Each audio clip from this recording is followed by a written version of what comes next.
part of the orbital discovery, and the shuttle has cleared the tower.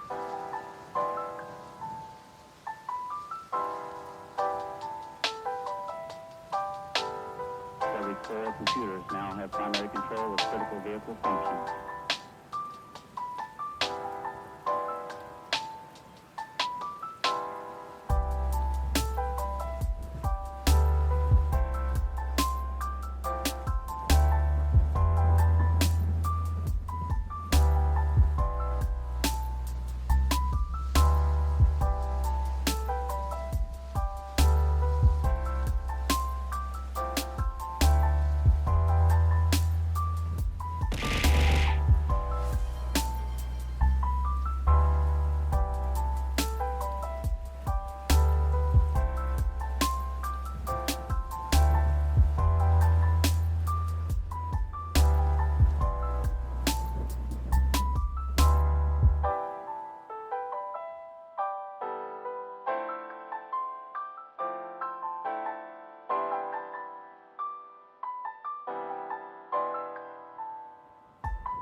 Alrighty. Hello everybody.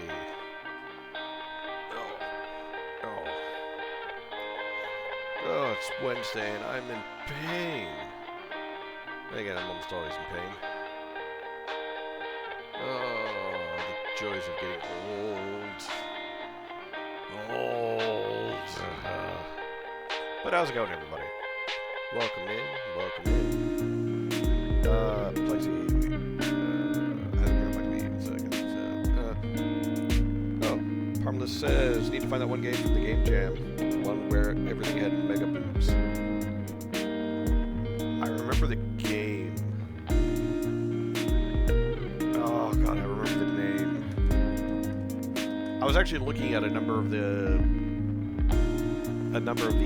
RPG Maker games from the Game Jam that I had played on stream to like kind of like say, oh hey, you know, look at these honorable mentions of sorts that, you know, these are honorable, not just honorable mentions of like really good games that we encountered doing game jams that we honestly kind of didn't expect. Games like, you know, the UFO Knot, the Copper Knight, both of those were fantastic games.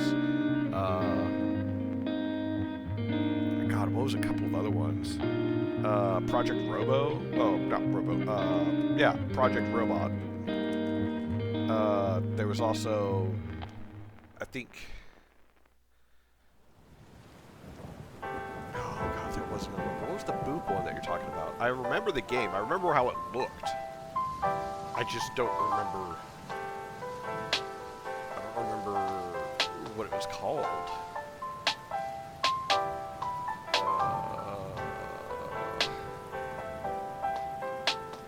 I'm sure I'll remember eventually. But yeah, there was a bunch of like really good games in that RPG Maker. Like Dine-In Dungeon was also like a really good one. And I feel kind of bad that I didn't play every game. But then there was like what at the time, like 270 or something, 275 number of games in that event. So yeah, there was no way I was gonna be able to play them all.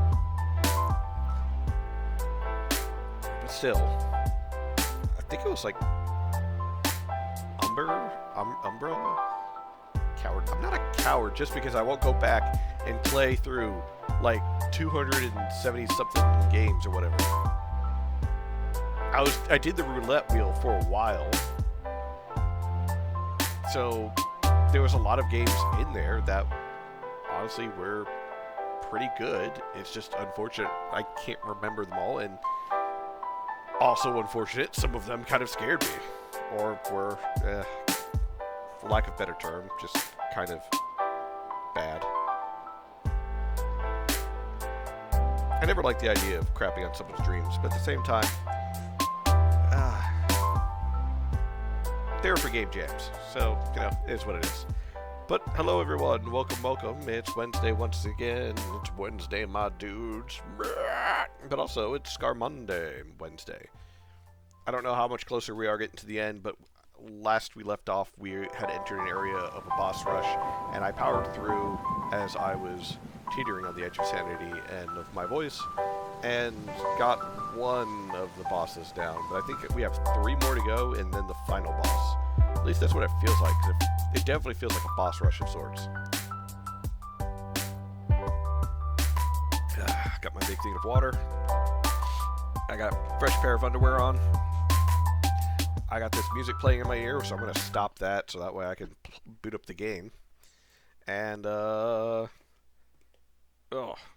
here we go.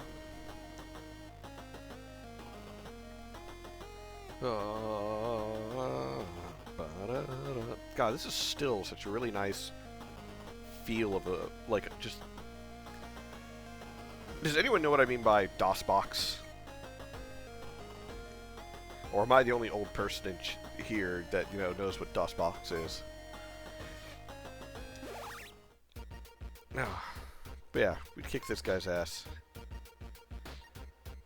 Don't we have like a bunch of orbs? We have a bunch of orbs.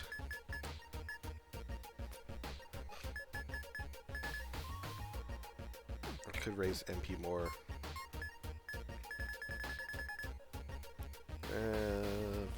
50, 50, 20. Honestly, for Lorf, that's good, because that does make him a little bit more viable. 25% chance to inflict curse. No, there was. There it was.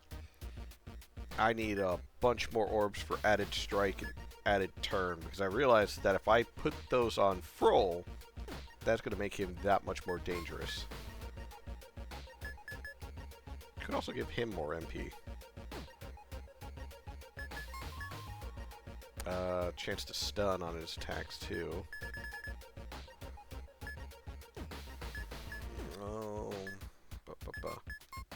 I didn't really power Schmorf up at all. Which is probably a bad thing. But at the same... I'm sure it's fine.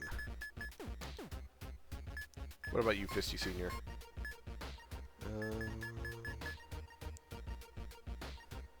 Could also give you MP recovery every turn. And stat card.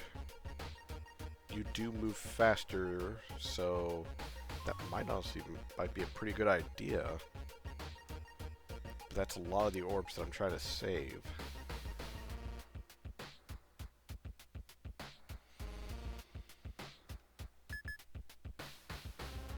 Yeah, because I keep getting hit with a bunch of stat stuff. Okay, that was Origori's path.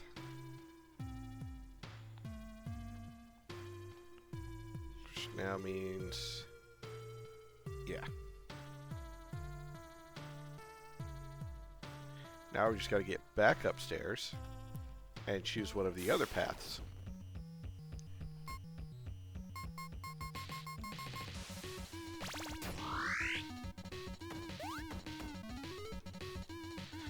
Cool. But how's everyone doing on this Wednesday? I am still like only 95% done with recording and editing because I just can't find the spoons. I thought I put them in the drawer, but apparently not.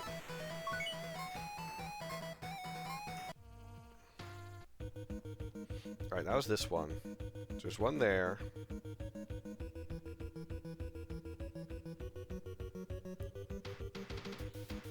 So 1, 2... So yeah, it's 4 bosses.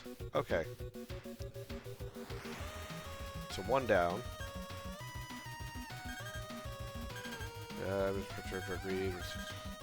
Oh yeah, okay, so it's the same as last time. Ugh. God. This game's got some kick-ass music. I know I've said that before, but... I mean, just listen to it.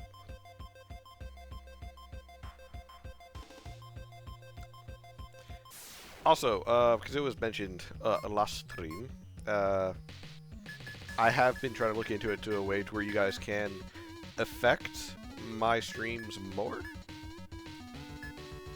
Do regenerate on you. Attack. Strong fire. Vapor roar. Wait, hold on. Yeah. And then Lightning Storm. And then stat card. No. Ow. Ow. Okay. Ghost boy over there reflects magic back. Sometimes, apparently. Okay. I can deal with this. I can deal with this. Perfectly fine. Still better than getting cursed and friggin' just beat to crap. Still way better than just being cursed and beat to crap. Hey, Psychotic!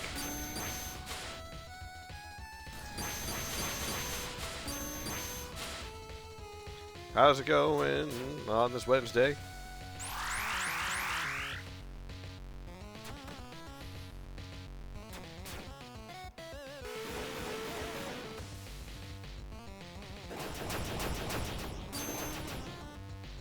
Golly. So those ones back there have a lot of magic evasion from the looks of it. But they're still gonna die, so. Oh, what's going on with my nose? What are those weeks? Putting out a lot of tiny fires, foam blowing up too much, but nothing horrible. Oh, now I get that. I've had one of those weeks as well. Plenty of stress in my life.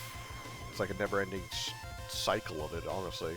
It's always fucking something. I feel like the fates have it personally out for me. And I am a bit offended on that, because, first off, the fuck did I do to them?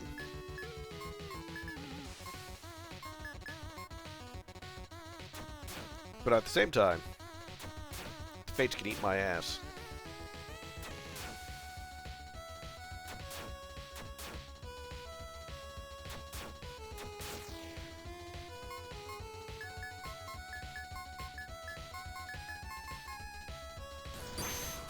Ow.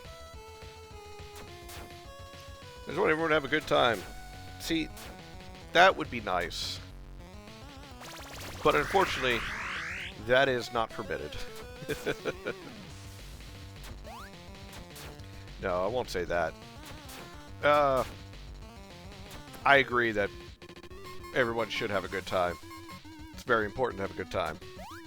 But, as I was, I've spoken with a number of people today about how just the world is, especially with what a lot of people primarily care about, which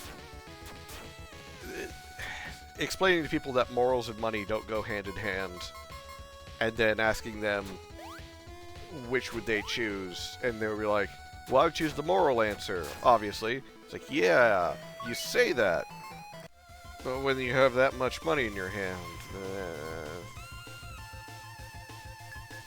money and morals don't go hand in hand.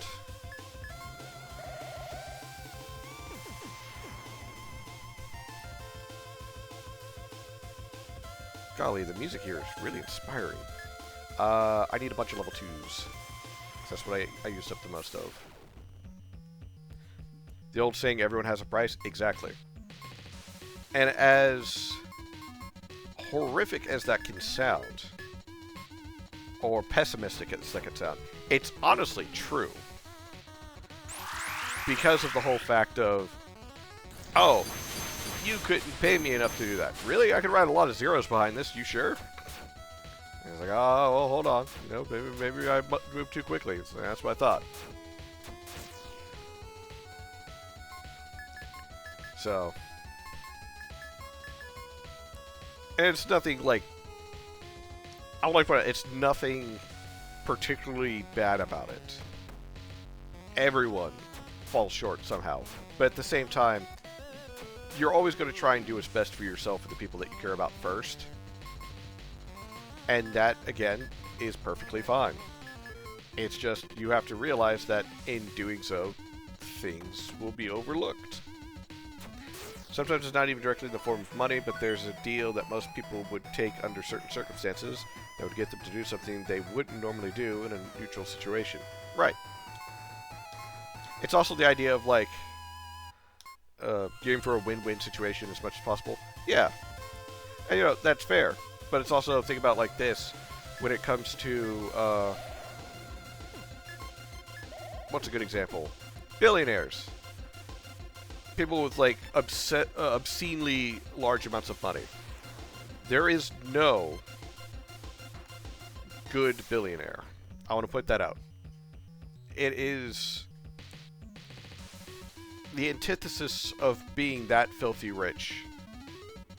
Means you've had to step on toes, fingers, and morally kind of screw someone else over. Because it's like, what do you mean? You have more money than you could spend in your lifetime, and you're just going to sit there and just spend it on yourself.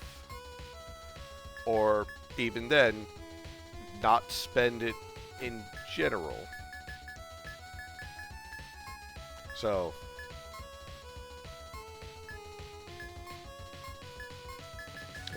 let's do a hasten. I agree with you. If you get $1 billion, it represents a broken system that was an exploit system to get them there. Right. And there's some people that's like, oh, but, you know, what about these artists and singers who, like, earned their billions by, like, all the music that they produce? It's like, I'm not saying they didn't earn it. I'm not saying that at all.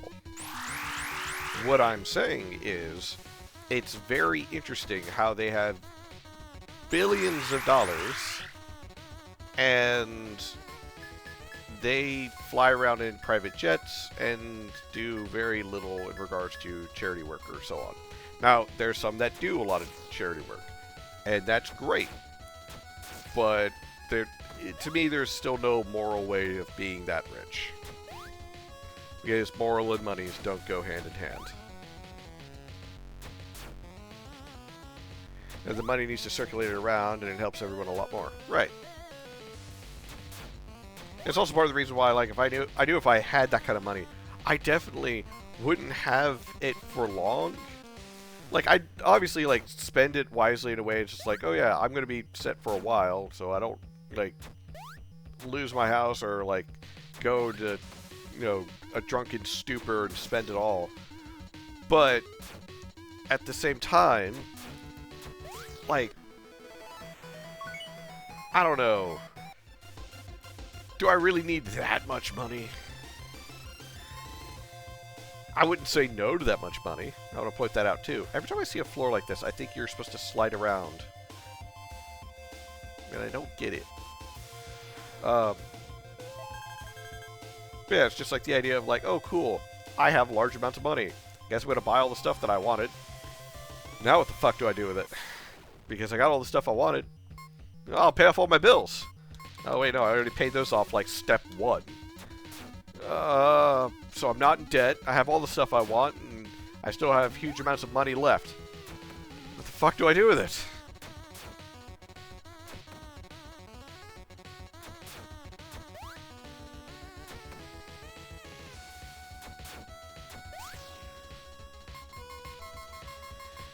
If I had this kind of money, I'd be spending it wisely on lots of shit, not stacking it up, like to help the situation, change the world, etc. Right.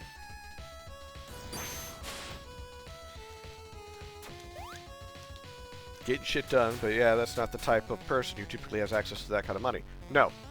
And here's also the other thing, because we also spoke about generational wealth. In most cases, generational wealth only lasts about 3 generations. Because if you don't maintain it properly and like constantly add to it and, you know, take care of how you spend it, you are going to burn through it within 3 generations. It's just kind of how it works.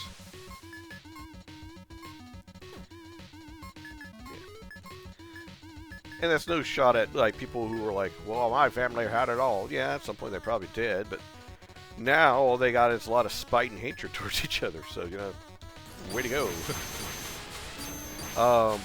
But also, like, down here in the South, there's a lot of old money. And it's the same thing as, like, generational wealth. You know, when we say it's old money, we mean just that. This money has been in the land, in the houses, and everything around it, for a very long time. So, it's there. You just have to, like, find out how to get to it. Or it's owned by certain families, and they're never moving it because they don't have to. But most everyone else, they get the money, and then they splurge it on just random shit. Or, what's a good example?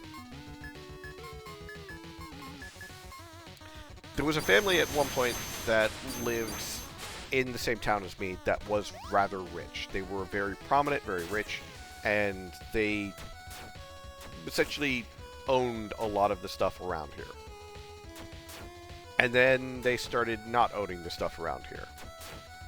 And the reason being is that, well, they started losing large amounts of money. And they started losing large amounts of money. It's because, well, Grandpa, who built up all the money, passed away and left all the money to his grandkids, who didn't really know how to manage said money. So the grandkids just wasted the money. And then the estate, the family were pretty much like, oh shit, we gotta get that money back. And the only way they can get that money back is start selling stuff off. It's like, what do you mean I can't afford my McLaren? Well, you blew all your money on these projects here, and yeah, you don't have any money anymore. You're like MC Hammer broke.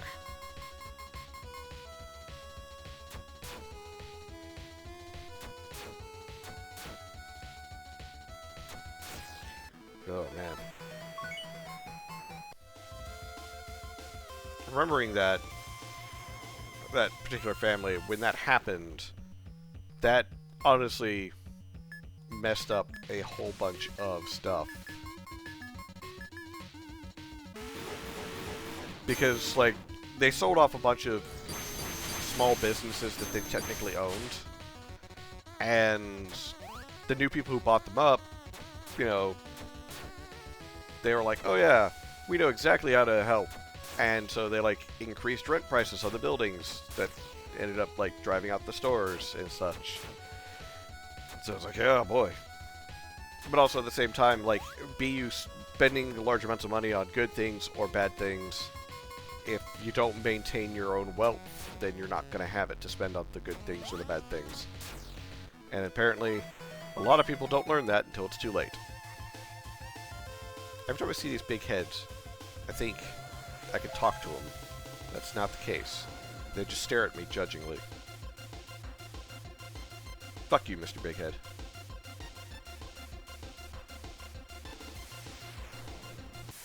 You have to be able to generate some income too. Exactly.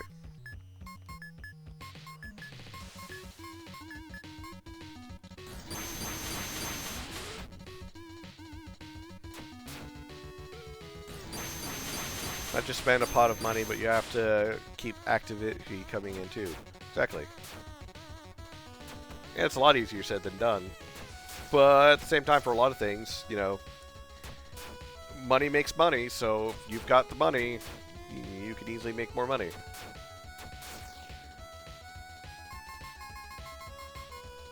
Was it, I think it was D7 that always says you gotta spend money to make money. And while that's true, it's very true, it's easier to spend that kind of money when you have a lot of money.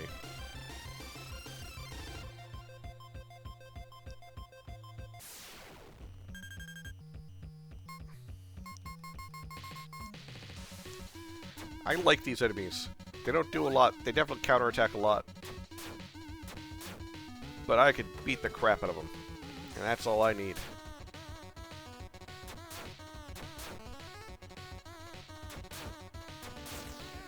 See?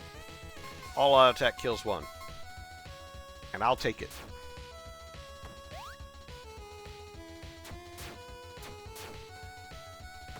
Yeah, when it's tight, it's hard, but I've been there too. Like, you know you'll make money if you spend a certain amount on something specific first, but you're broke, so the opportunity isn't possible, etc. Exactly.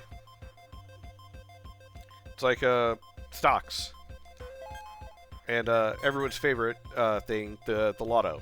I've been tempted to play the lotto. I think it's, like, still over $1 billion last time I looked at it. But I'll be honest. I'm not spending money on it. And it's literally for no reason other than the fact that I don't wanna. And I don't wanna because I'm not a big fan of gambling. I've gambled, sure, but I'm not a big fan of it.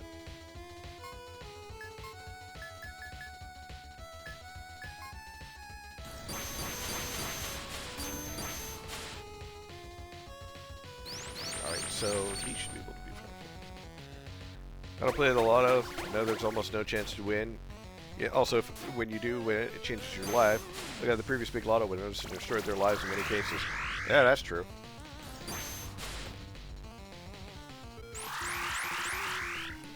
Hey, Kavanica! But not only just like, you know, the ones that got their whole lives changed because they won so much money, yada yada yada. You also have to, like, understand that a lot of those people didn't properly manage their money. They didn't do things in order to make sure that they held on to their money. They just blew it immediately. That was part of the problem. Other cases, it was, well, again, their own misbegotten methods that caused them to not keep their money. Other times, it was they were either too generous or they had way too many bad habits.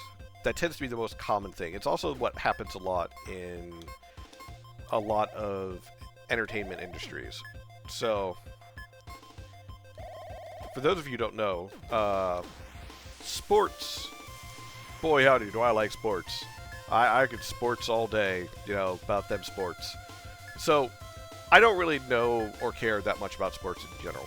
However, that being said, I am aware that it's very common, especially in sports and also with celebrities in general, where... Did I get that one? Oh, yeah. Where they will essentially have people who go and be bad influences on a celebrity. They'll hype them up. They'll take them to kind of like the wrong kind of clubs, the wrong kind of crowds, and all that jazz, for the sole purpose of getting them to spend their money and get into bad agreements or bad deals or get addicted to certain lifestyles that is not financially sustainable unless they keep performing, unless they keep doing the shows, they keep playing and so on, and they keep spending money at those places. And essentially, once they're hooked, even if they didn't enjoy it, they're hooked. They're stuck. Because now they're in this bad deal. Or they didn't choose properly, and now this other person holds the majority of their money and, you know, essentially puts them on an allowance. That happens so commonly in entertainment in regards to sports, in regards to celebrities, actors, musicians, etc., etc. And that often also happens with a lot of those lotto winners. They'll go out and they'll get themselves like a finance lawyer, but they don't research and they don't find one that's really trustworthy, and they end up getting into a bad deal because now they have like a guy who essentially manages their money for them, but it's most of their money and it's not really their money anymore. So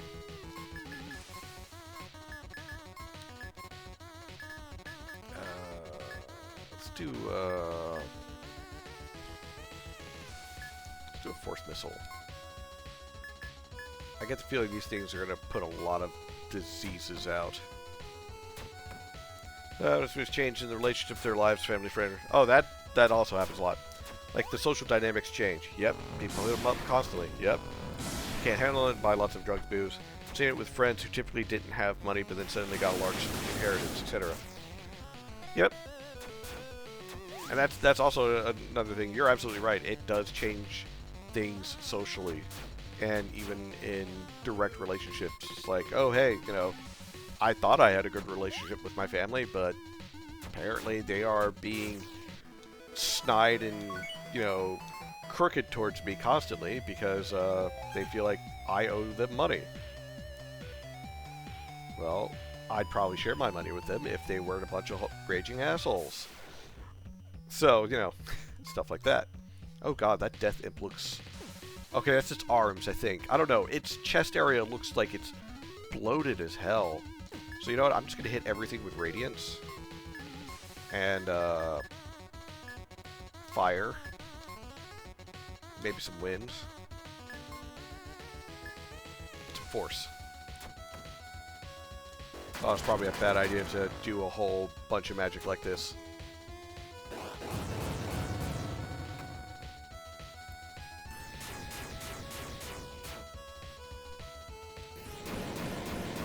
Yeah. So, I was expecting one of them to suddenly just turn around and reflect all... Yep, there's the reflect.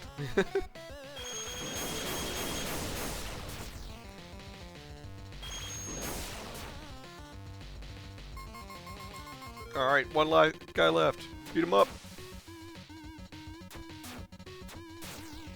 Ah, fisting, dude, the fisting. Man, imagine how it would be, though. It's like, you go win the lotto, all 1 point whatever billion it is, and then you get home, and you're... Like, the check hasn't even been in your account for less than an hour. Maybe not even. And all of a sudden, like, everybody you've ever talked to is now messaging you, hitting you up, Your family's like, oh, well, you know, your brother's been through a hard time. You should really help him. And you mean my brother, who's currently in and out of prison, doing dope on the side? Yeah, should be a good brother and help him. Or he could be a good brother and not be a drug head. So, you know, stuff like that.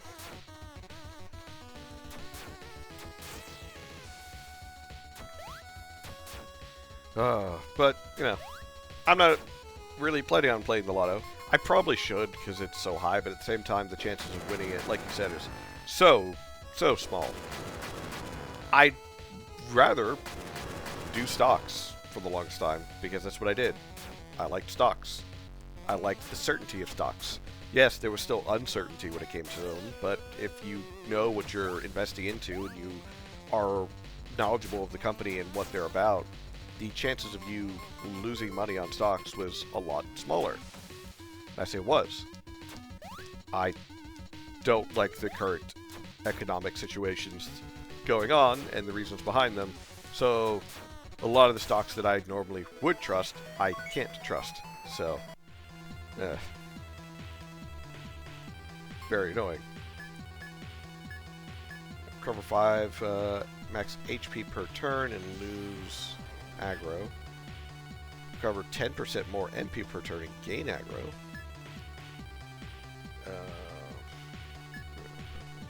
Cover 10% of max HP MP per turn, but reduces number of resistances. So I'm less resistant to things, but I recover more HP and MP per turn. It's honestly kind of cool.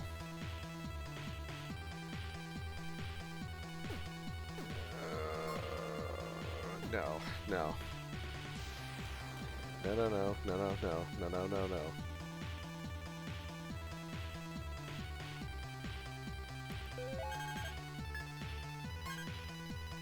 I think that's just enough to... Just enough to put added strike on Froll, but not nearly enough for extra turn. So I'll take the added strike for now.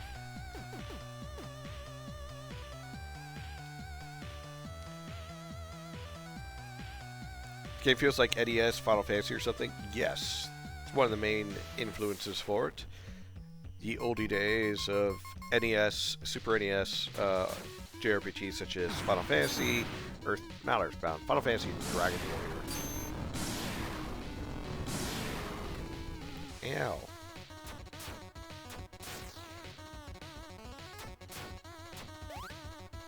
Damn it, Froll, you get 2 attacks and you somehow missed.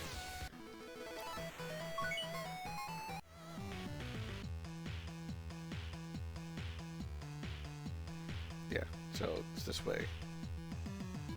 This way?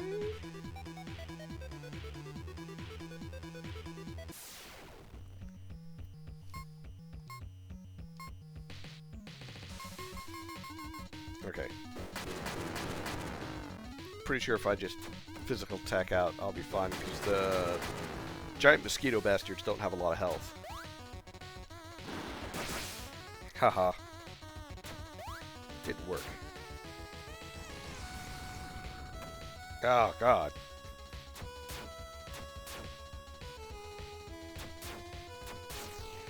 Why has everything got bad breath? It's like they've never brushed their teeth or something.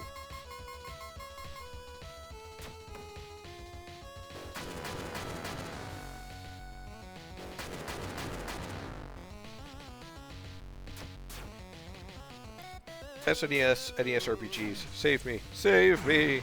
They were part of the inspiration for me and my besties game. That's how good they are. This is extremely true. A lot of the hobbyist scene for video games now were inspired by older games. So, well, obviously older games than what they're making, but I mean older in regards to the SNES and NES days, because back then you got a complete game. You didn't get this shit. Well, warp is down. These incomplete games that pretty much said, oh yeah, you could totally just, there we go. totally, play this game for $60 and then you get it, and it's like, where's the rest of the game? It's only got like 9 hours of campaign. Well, yeah, you only get the first 9 hours. You gotta buy the expansion or the DLC in order to get the rest of the game, or all the extra content that we couldn't put in. It's like, why couldn't you put it in? Oh, reasons. Yeah, what are the reasons? Because you're a bunch of grab asses. But to be clear, I'd really like the second game, or the 2D games, even the limited techno-style music earlier games too. The 2D stuff has aged better than the early 3D stuff. Yes. For me, it was the stories. When I was inspired by a story in a game, it made me want to tell my own stories too, and hopefully inspire others. Okay, it's got a death touch. That's what's doing it. Damn it, Orph's not going to get any of that experience now.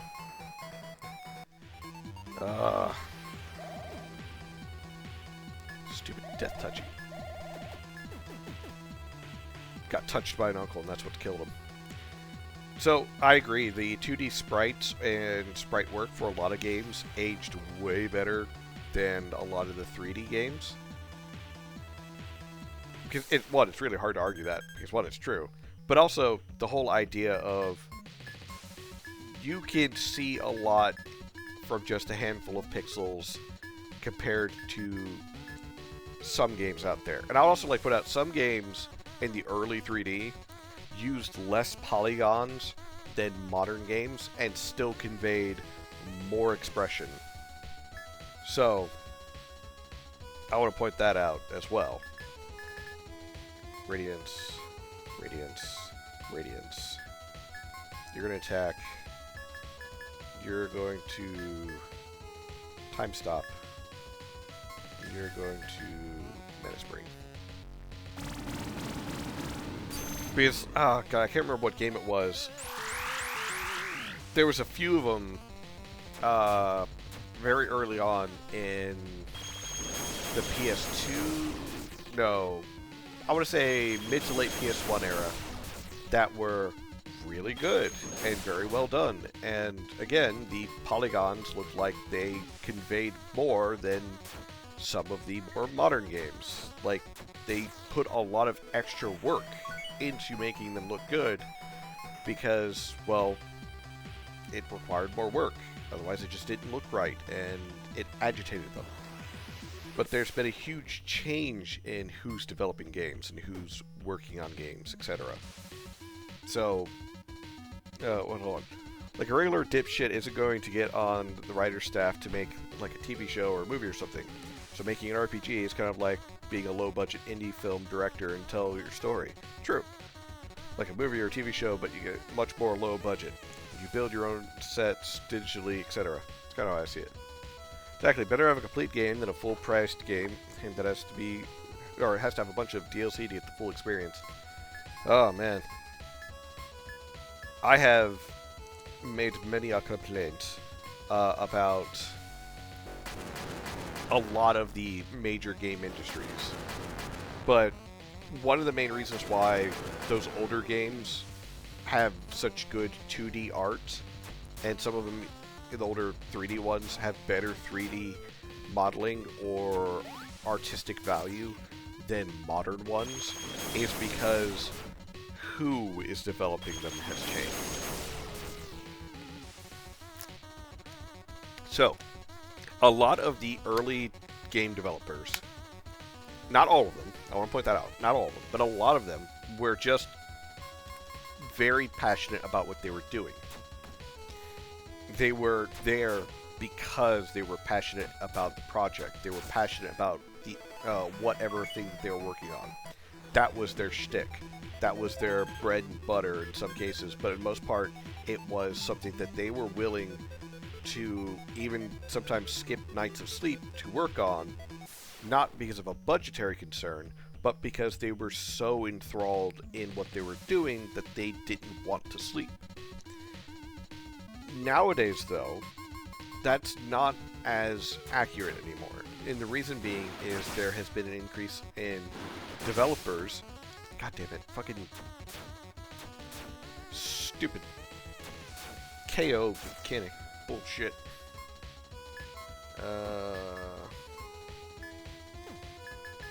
Attack. Item. Divine. But a lot of people who are currently working on a lot of games out there, they're doing it for a paycheck. That's it. That's the limit of why they're there. They're there to get paid. They're not there because they're passionate about the project. They're not there because they are passionate about the artistic values of what they're doing. They're there for a paycheck. And I would like to point out, they're not wrong. I'm not going to say they are. I'm not going to say that they're what's wrong with the games industry or anything like that, because they're not. There's nothing wrong with what they're doing. But it's because of the preference for people who are there, who will essentially work for whatever price you put them at, and then you can trap them in, etc., and they're there for a paycheck. They tend to have a lot more experience. They tend to have a lot more references, so they're a lot easier to get and just kind of like go with. It's not always the case, but that's generally how it tends to be. Older games were building these games because they were passionate about it. They took risks. Things happened. Modern big game companies are just formula. They determined ahead of time what would make the most money. They repeat the pattern, etc. So it feels soulless. It's not coming to place, man, I want to make a cool game. No, they're not wrong with what they're doing. I want to play a game made by somebody for the passion of the project, get more drawn into the game, etc. As a result, it jives with me. But a game that I might get sucked into, somebody else might think is weird, etc. That's fine. And also, you're absolutely correct about earlier games taking more risks, because that's kind of what they were about. And me and Bird Bunch were talking about this recently, how essentially companies aren't willing to go out and be innovative and take risks as much as they used to. They should, but they're just not. And because of that, we're also concerned about things such as, stop killing games, because on one hand, it's completely fair to ask for like some sort of middle ground, something that you can essentially meet the other side and say like, hey, you have this game that's live service, but the live service portion was ultimately not important. It was just a DRM check. Would you be willing to make the game into a single player since you're, turning off the servers? Or if it's a small game, or not a small game, but rather it's a small portion of online, such as Team Fortress 2, would you be willing to do community servers, where we pay a license to run your game on a server, and you still make money from the game, but you don't have to manage it. We will manage it. The community will manage it. If game companies did stuff like that, I feel like that would be much more incentivizing to them, because even then, even if they're not selling the game anymore, they're still making money off of the license, because people are renting servers to play the game. There's 1,000 server hosting services out there. Just pick one, load up your license, and you're golden. But even then, the way I see it is, if they don't want to do that because they're afraid of the older games taking away from the newer games that they're putting out, you could counter with the fact that they would still be making money from the older games to where they could be more risky with the newer ones. So that way it would be incentivizing to them to be innovative. Fell behind chat again. Wow, I'm doing that a lot today. Such as why I mainly play old PS1, PS2, and NES RPGs. Me and my besties game took a year to complete because we were so enthralled in what we were doing and working on it day in, day out. That doesn't happen in the AAA space much anymore. It does, but it's called crunch, and it's not willing. It's more of either crunch or get crunched out. Game companies would benefit if they reached out and worked with the community more. Agreed. Sometimes they're too corporate and disconnected. If they did connect with their audience more, They'd come up with new solutions, find new employees for future that kick ass, etc. Take risks on smaller projects. It's not a loss if it doesn't work out. The other portion of it, unfortunately, comes from the fact that it's not just them taking risks on large projects or small projects. It's the shareholders. That's the other main problem with it. The shareholders expect a certain amount of money, and they're going to get their money. It's as simple as that. And if... Yeah, gotta love shareholders. Won't say it. Good old water. So, here's the fun thing about investing. Say you've got a company. I'm going to invest in you. I'm going to give you X amount of money every quarter. And every quarter, you're going to pay me back X amount of money for investing in you. Simple as that. I'm going to continue this so long as you keep paying me back. But the moment you tell me you got a project that's coming up that you're not expecting to do well, I don't want to invest in you because that's going to take away my money. I'm going to lose money investing in you. Fuck that. You're not getting my money this quarter. Well, now you got to work with less money. So yeah, that's the part of the reason why they don't take as much risks. And like you said, they find a formula and they stick to it. Part of the reason why I hate... Oh, I don't hate. I just don't find Legend of Zelda enjoyable or the Mario games enjoyable anymore because it's the same formula every time, so it's boring. Let's see. Should you succeed or perish, the outcome shall be the same. Scar-Scar-Scarmonde and its depths will persist, while you pathetic lot writhe in the agony of knowing you all threw your lives away for some foolish wish. The only miracle is the fact that you've made it this far. Oh, fuck. It's golden. Okay, so hold on. White was radiant. Black was dark. What's golden? Is it lightning? Is it more lightning? Please tell me it's not more lightning.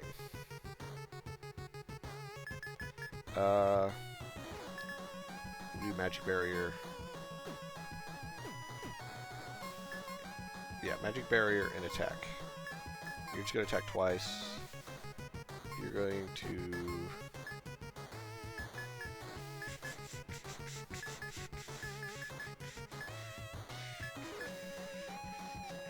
No chance that's going to work, so... stat card. Oh, cool! Oh! Oh, it got it poisoned, so that's great. But it just... It does force damage. That's great. You can't block that. All you can do is take it. Same forward every time. So boring. Hard to agree. I stopped playing mainline Nintendo games years ago due to it. It's the same reason why I've stopped playing. What was it? Fuck. I've stopped playing Pokemon. I've stopped playing a lot of games out there. Purely because it's just not fun anymore. Armageddon.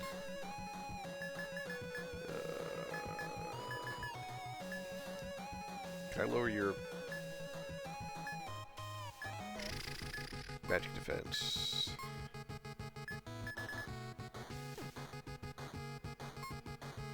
Hasten.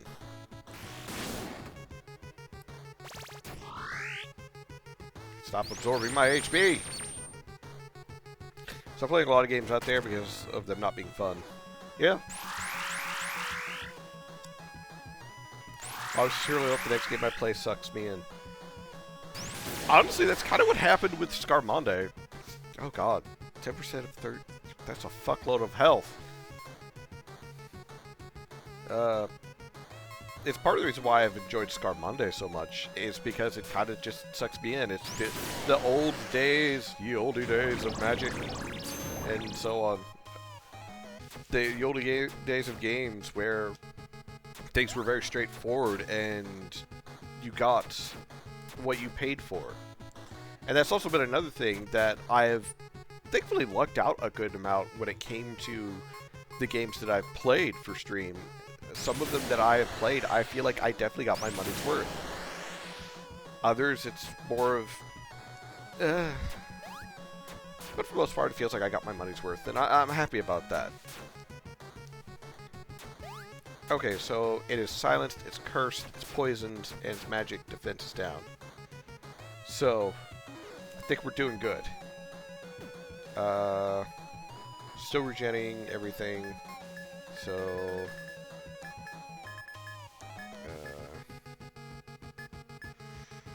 Wisdomonia and power. Armageddon again. Attack A. Magic. Yeah, attack. Scar-Scar-Monde seems pretty easy. Dude, I have put shit, how many hours into this so far? 20 hours into it so far at least. I feel like I have definitely gotten my money's worth. I stopped playing Pokemon since Sun and Moon came out, and now I just play the older games. I stopped playing... Like, I played... Diamond. Yeah, I used to have a Pokemon Diamond, but I didn't finish it. But that was the last, like, mainline Pokemon game I played. And since then, I've just gone back and played Gen 3, Gens 1, 2, and 3 the most. And I'll try, like, different challenges. But I have accidentally, do you know what the book Flowers for Algernon is? Or the movie Flowers for Algernon? I did that to Pokemon, essentially. I have beaten the first 3 generations of Pokemon games under so many different challenges that I can't find enjoyment playing them anymore. I read that book and watched the movie. It was a good book and good movie. But yeah, I no longer find enjoyment playing any Pokemon games because of it. More level 2s. You missed Heart Gold and Soul Silver? Those are the best ones. So you say. But it's mostly because of just like everything. I've just not been excited about the idea of playing Pokemon anymore. Okay, how many crazy people out there have gone and beaten Pokemon Fire Red with a team of Raticates just to prove that it could be done? And just to prove that Rattata and Raticate are better than Meowth and Persia. Or Persian. Yeah, Persian. Because I still stand by that, you know, Rattata and Raticate are better. Because, like, a lot of people are like, oh, but the, you know, the money thing. It's like, the money thing is not really a thing if you're actually good at the game. So, you know, there's that. And then there's the whole, you know, I beat it using a bunch of Raticates. I've also beaten it where it's not a full Nuzlocke, but it's... I only get my starter in the first 5 Pokemon that I encounter. Which means I could get a shit tier team. Like 2 Pidgeys, a Zubat, and a Zangoose to go with my starter. It happens. Was it shit? Absolutely. That's part of the fun.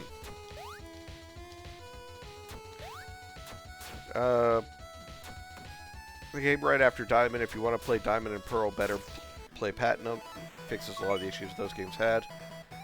I don't know. I hear that, but it's just, I'm not enthralled by the idea of playing Pokemon anymore. I mean, Pokemon's basically like fighting pit bulls or cockfighting, etc. Different characters. Fighting animals against animals is a brutal universe in that place. Like how much humans make various animals fight each other, etc. Yeah, like, I won't argue with that. It's absolutely technically fantasy animal fighting. But at the same time, it's kind of fun. At least it was. And also, as I said, when it comes to like a lot of video games, yeah, there's no real moral grounds on anything. I mean, people make games for entertainment, and they'll make anything that they want as entertainment. There's some things that I really wish that they wouldn't make for entertainment, but it is what it is. Oh hey, that thing's working. It's actually showing you guys when ads are going to start. I need to resize that because that's too big.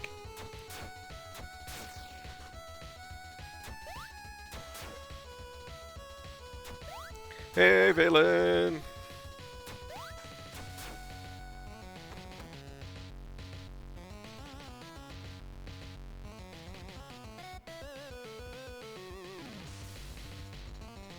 Let's set it like right there. That's better, right? Yeah, it's better. Valen, I hope your day's going well and you're not busy being stuck at work, having some weird Karen look at your shoes.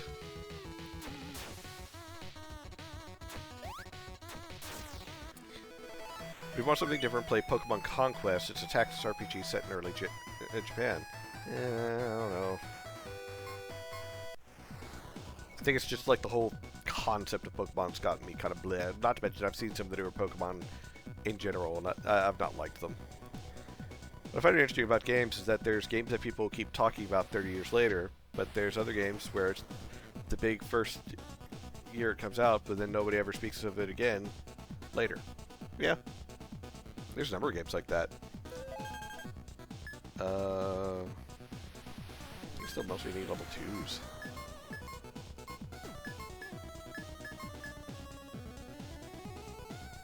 Yeah, I'd need a lot of everything, but, you know, whatever. No, so there's, like, some games that I will get and I will play. And there's actually been a few games, that I've streamed or I've played, and I don't tell you guys that I'm still playing it. But I am still playing it. Then there's just other times where, well, I'm having too much fun. And then I get burnt out on the game because I decided to play it way too much, and then I'll put it down, and I might come back to it later. Maybe. But there's been, like, some games that I've played, and it's like, oh yeah, I played the shit out of Final Fantasy VII Remake and Rebirth. I'm kind of excited for the new one. I'm not gonna lie. But at the same time, I'm not holding my breath. And I know for a fact that, just like the other two, when the new one comes out, I will play it. And then I will never pick it up again after I beat it, because I will probably hate a huge chunk of the game.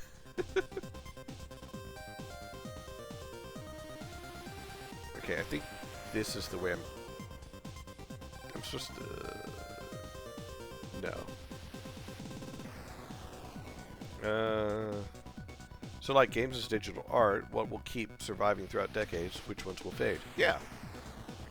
That's good because day one played a bit. Now I'm finding a lot of weird stuff kind of throwing me off. I've never played Hollow Knight. It's one of those games that I looked at and I thought, yeah, I'll play that, and I never did. And that's a shame, because I've always heard that it's like a really good game. But I don't know. For some reason, part of me is like, yeah, and I'll play it when I play it. I was like, you fuckers not hit anything? You gonna let Lorf and Froll do all the work? Go to crystal mine areas and then ended up in some weird ass area for the dream nail, whatever the content it was added in. Ah. Yes, I know about the thing with the song and the silk.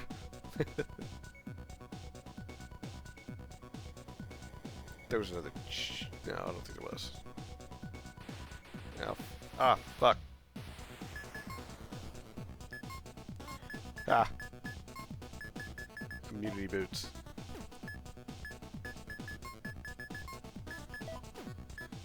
You guys called me crazy for keeping them.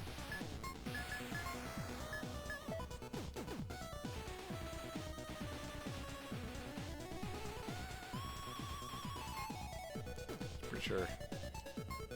Yeah. Ah. Ah.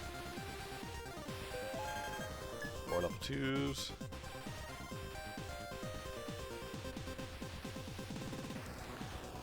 So, only like 5 hours did blasted through where I was previously in the same amount of time. Huh. That was a weird place. God. What's a game that I can talk about that I've actually played? Silver Days! Silver Days. I really like Silver Days. I'm not saying that just to say that. I mean, I really like Silver Days. It's good. Just so you guys know. You should play it when it comes out. I believe it comes out later this month, fully. The 26th, I believe, is what Sawyer said.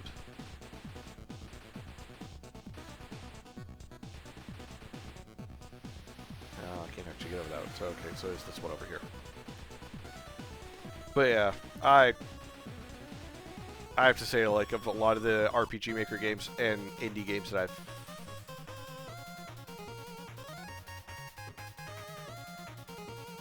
Oh, this is a total shift.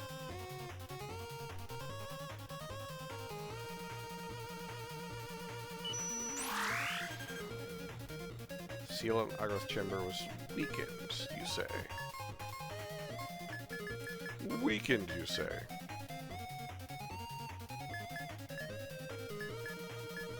I had Cavalier on him, right? Physical, just, MP.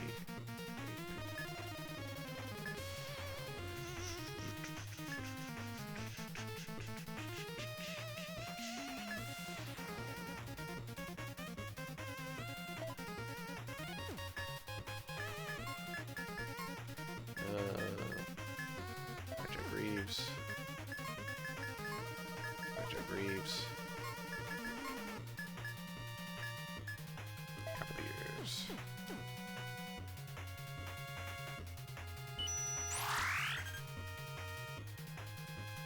The seal on the chamber is weakened. The question is, which way am I supposed to go? Huh. What was it? They buried the ice cavern under the lava chamber. Seems like a bad engineering decision. Hey, F-Zero! This isn't the ice one. The ice one was earlier. But this is definitely a cooler area. Quadra attack. Ow, you dick! Oh, I charmed it. Now it's just gonna die before it can actually attack its friend.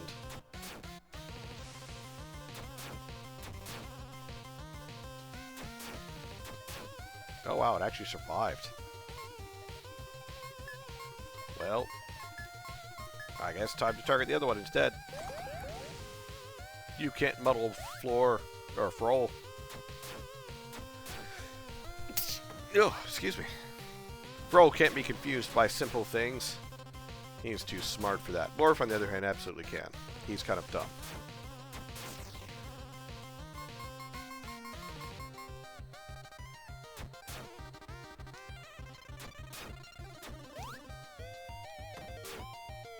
God, this thing has a lot of health.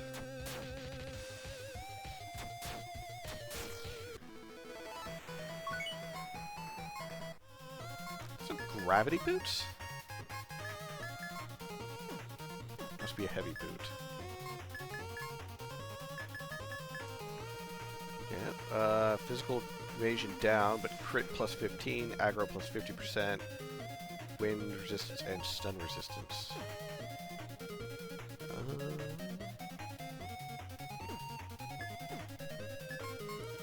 Elements. This is wind resistance, 95%. Stun.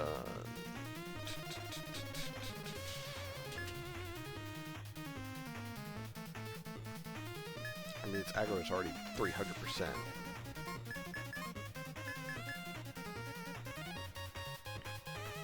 Crit plus 15.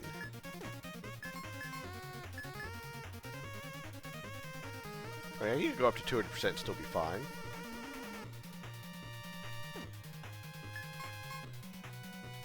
Yeah. Wait, hold on.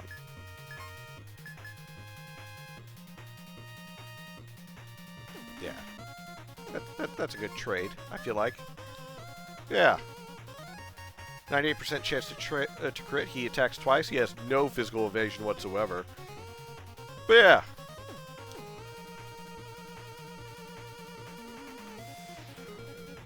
Ooh, orbs. Nosferatus. Oh, gotta blind them out with radiance. Moderate. Just use stat guard. Oh, they heal from attacking. Just like vampires. That's their name.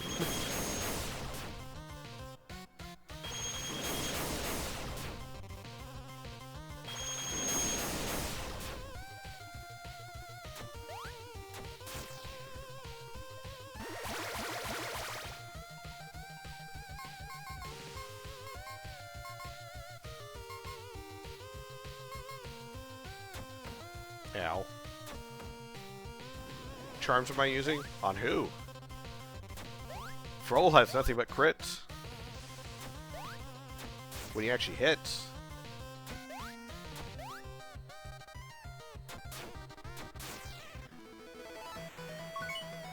Oh, you're talking about the charms for Hollow Knight. I don't know any of this shit about that.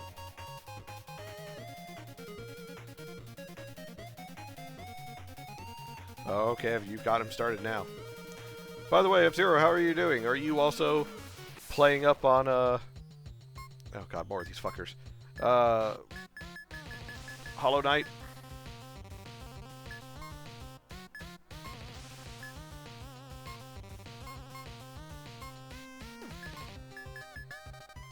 Temptation?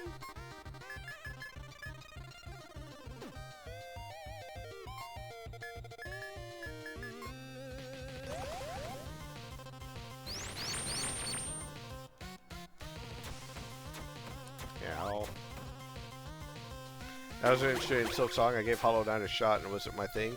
Been tempted to give another shot to see if maybe I was in a bad mood. You know, that's fair. I have moments like that too.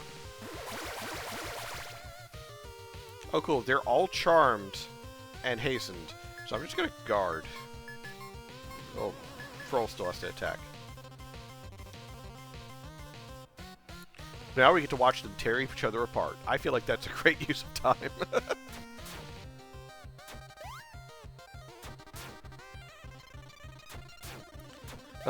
Man, looking back at a number of the games that I've played for stream, I do feel like perhaps it's kind of the same for me, that I played a game that perhaps it was just kind of like a bad time to play it. Maybe, you know, I was in a bad mood or I felt a certain way, so I should give it another try. So I go and I give it another try. It's like, oh, what? Nope, never mind. This was just it was a bad decision to play this.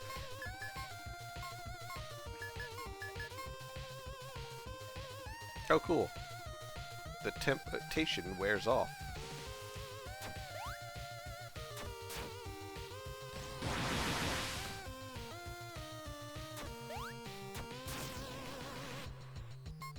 Alright, I've had them recover enough, so now they can just all-out attack that fucker.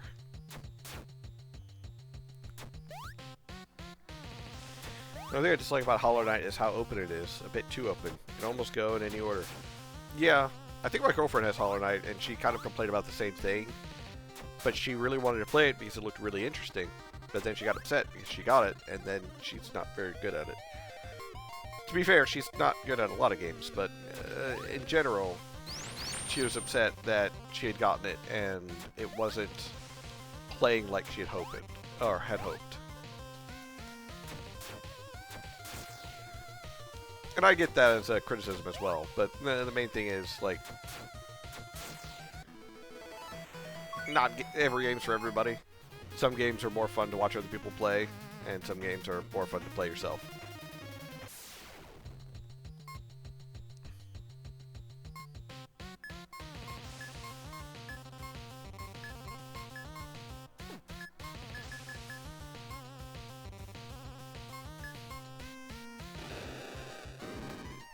Ow.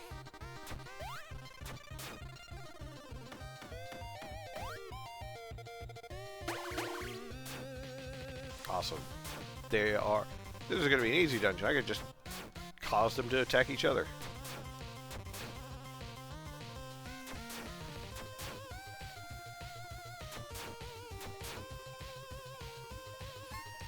Magic. Drop a recovery field, and then regenerate. You're going to attack. You're going to guard. You're going to cast Meta Spring.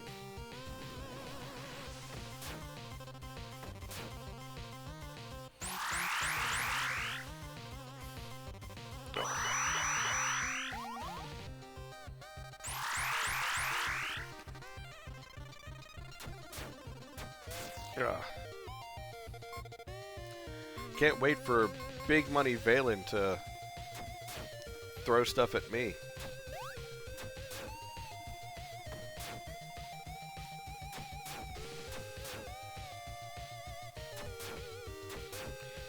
Just so you know, I'm joking, Jalen.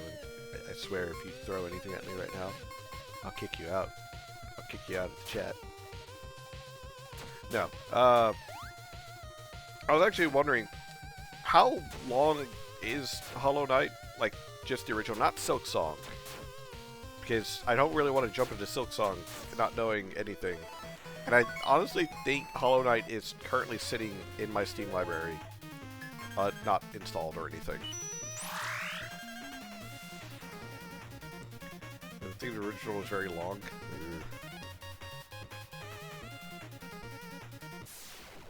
How many of these things do I have to kill? I think I'm complaining still.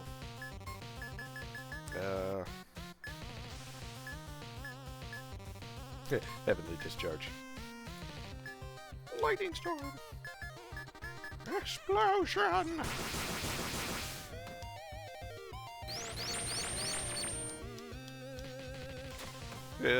People said it like 30 plus hours from friends.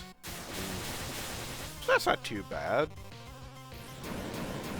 I mean, like I mentioned earlier when I was here, I've put 20 into Scar-Scar-Monde so far. I don't want to think about how much I've put into Legend of Legaia and how much I've still got to go.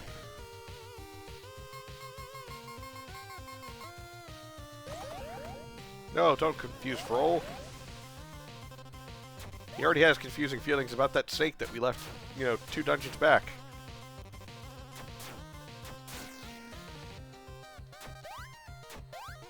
Damn it. I can die.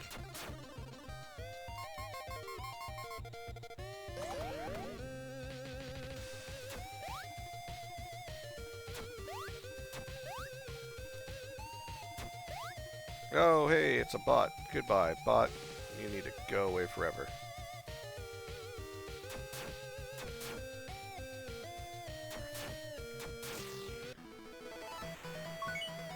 Just doing the main objective is around 30 hours. Not really. It's just more of... So I like the idea of, oh yeah, there's a lot of extra content. Extra content is always good. Never going to say no to extra content when it comes to a really good, well-designed game. My concern... filled this room with Radiance and an Armageddon. And just to be safe... time stop.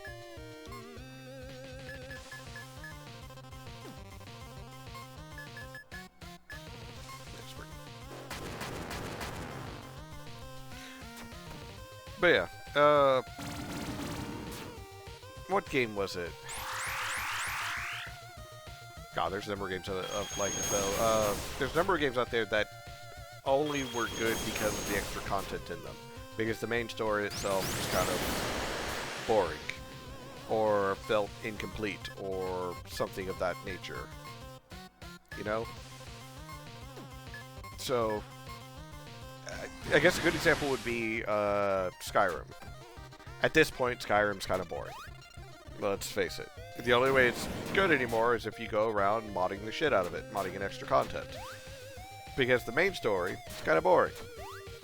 But all the other content, super good. Oblivion's the same. Same for Morrowind, etc., etc. after a while, the main content is just boring, and you need extra content in order to make it fun again, replayability, etc. But there are some games out there, unfortunately I'm blanking on the one that I wanted to use as an example, that the main story was kind of lame, but all of the extra content of the game made it kind of worth it. It's just a shame that the main story sucked. Then again, that's how, like, a lot of other stuff that goes on in the game industry, because, what was it? There's 2 shinies on next to that. I wonder what that's about. Another example would be, oh. Halo. A lot of people hate Halo. Like Halo. I hate hate. Are very divided upon. So, Halo 1 had a number of missions in it, but then Halo 2 had less missions in it. Halo 3 had even less. There are too many games that are getting more and more like that, where the main story content, like just the main quest or so on, the main campaign that you're given, is not long. It's brief. It doesn't feel like you're getting a full game. But that's because they pack everything else into the rest of the content around it. In the case of Halo and a bunch of the first-person shooter genres, it's the multiplayer maps. That's pretty much all that they really focus on, because that's where the money is. So they put all the real player experience in the multiplayer maps.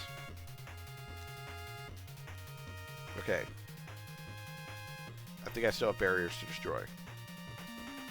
So I think these are the barriers that I'm trying to weaken.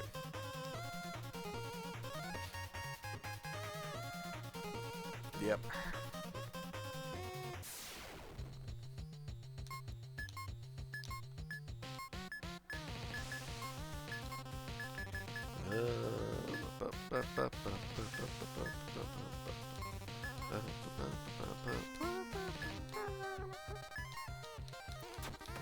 Nuke him out of the sky!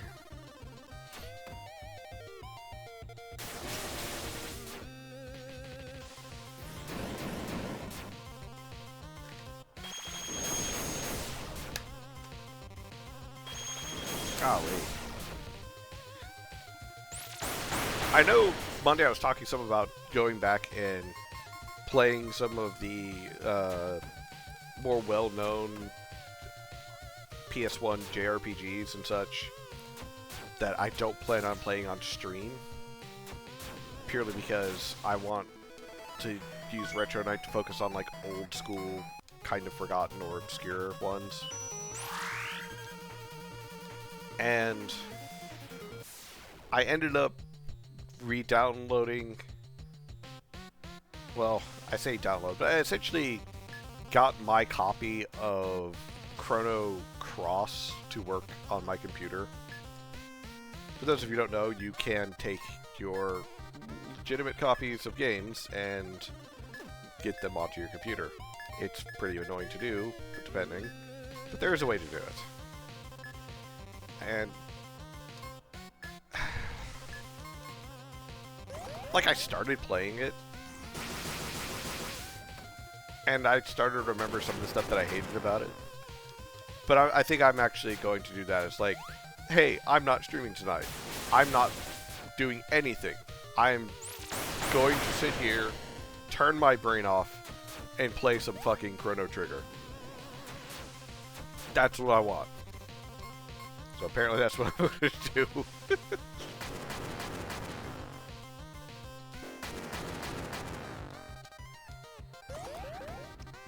God damn it, stop confusing Froll. Told you guys, he has enough confusion as is about the snake from 2 dungeons ago.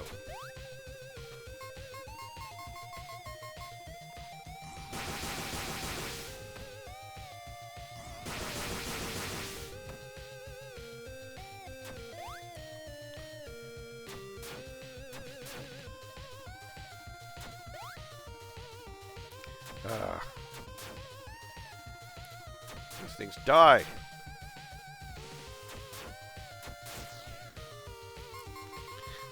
What's annoying is they have a lot of... It's not just the fact that they have a number of health, it's... They have such high physical evasion. Sometimes hitting them is annoying. Yeah, I'm fine with this. It's like gold or equipment. Gold or equipment. Ah, screw it. Either way is good. Alright, just gonna nuke everything with Radiance. 3 Radiances. An Armageddon. Temptation. And I'm gonna give myself a Mana Spring.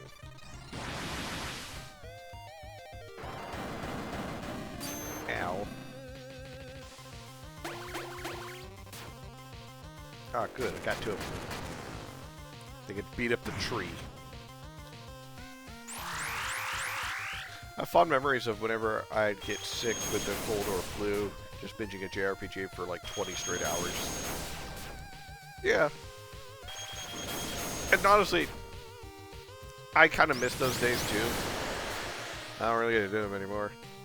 But at the same time, like, can you really go back to doing that? I know some people can, and I'm kind of jealous of them over that. But, like, I can't go do that. I got work to do. I got things to work on. Projects to do. I'm very envious of younger me and the fact that he had so many opportunities and times that he could just kind of play a game and not think about things, or just literally like take a few hours, do nothing, and just dick around. I don't get that anymore, unfortunately. So, actually, you're gonna recover to your brother, and then smack that tree. You're just gonna smack that tree. You're gonna smack that tree. You're gonna smack that tree. Right now, you can, since you're on the job hunt. Oh man, I feel you on that because my girlfriend is also on the job hunt, and it has not been an easy task. Because there's places that say they're hiring, but they're not actually hiring. Or the places that are actually hiring are hiring for such little pay, it's honestly not worth even applying. Because you'll end up, like, using more money just getting to and from work versus actually, you know, getting paid. Screw that noise. Warrior boots. Ah, shit, no.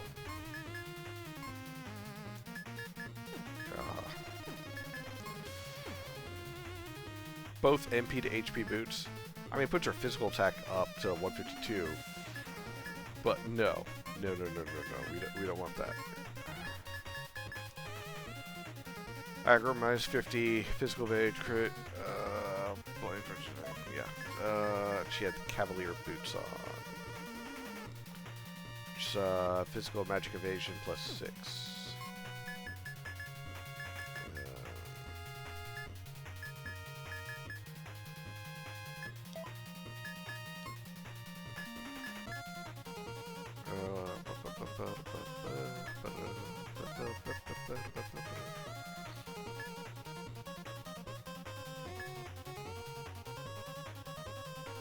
Shit, I'm trying to remember what she had. Damn it.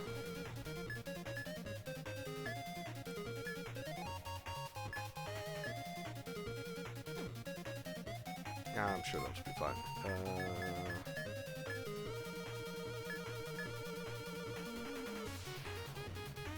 Yeah, she had that.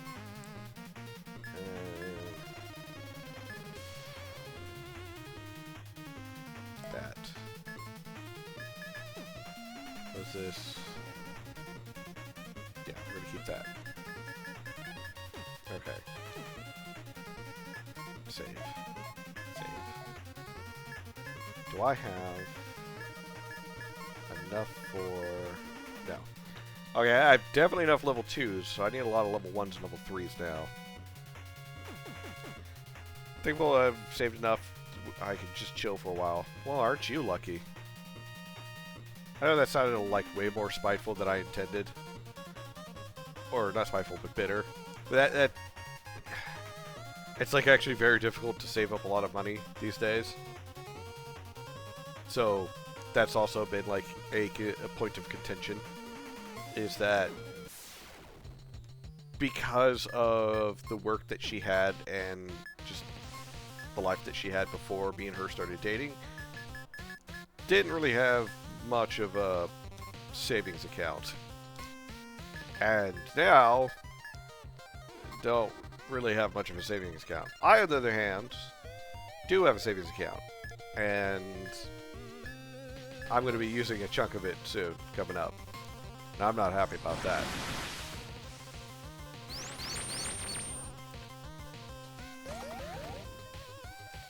Alright, let's see. Get it quiet in the library. Yes, silence on all three of them. Yeah, I didn't get a freeze on any of them, but oh well.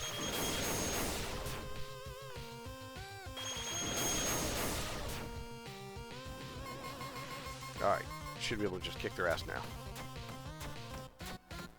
Ow.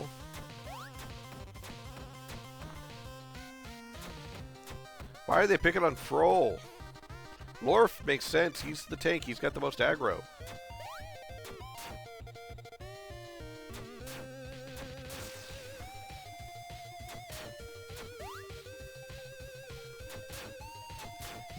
Yeah. I wish I could help my girlfriend find a job.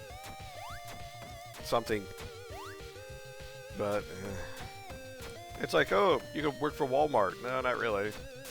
One, their pay is shit. And two, their hours are worse. Like, they'll hire you, but you're not even guaranteed to get 20, maybe not even 15 hours a week. If they want you to be available every day, just in case.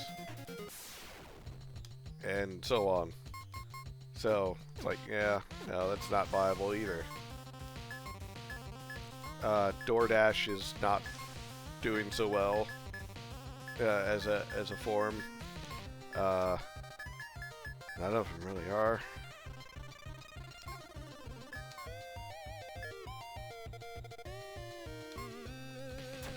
VTuber, she does not have a recent computer. Like, her most recent computer that she has is a Chromebook laptop. So, she doesn't really have a desktop. And she is definitely a much more of the fight me personality. But I don't see her as doing the whole VTuber thing, and one, being super popular, and two, enjoying doing the VTuber thing. I don't see that as like a good mix of her personality. And I could be wrong on that. She might actually enjoy it. But I know the second, like, anyone tries to, you know, hassle her, she's just going to immediately verbally chew them out and probably get kicked off Twitch.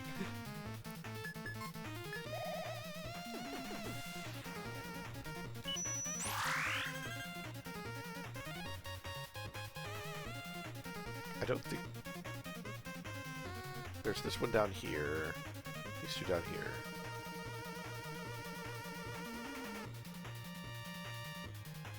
I don't have to fight all of them, obviously. At least I don't think I do.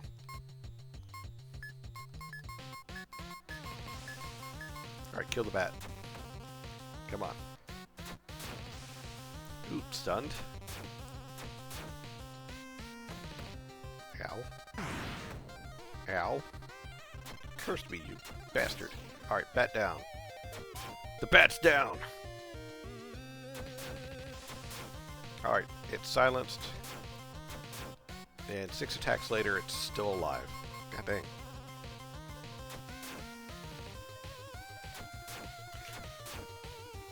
But yeah, I don't see her doing that. Not to mention, she's not overly good at video games, honestly.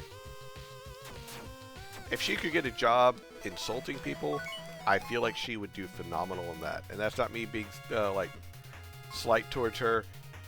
She is rather good at chewing people out. And I know she would enjoy that if that was a job. Sadly, that is not a job. Boy howdy, I wish it was sometimes. Wait, nope, you are going to temptation.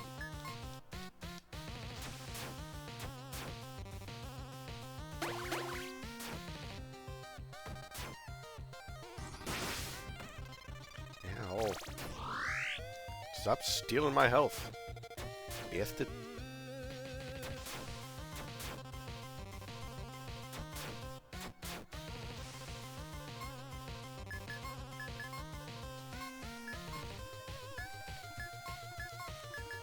Let's see. Meta Spring.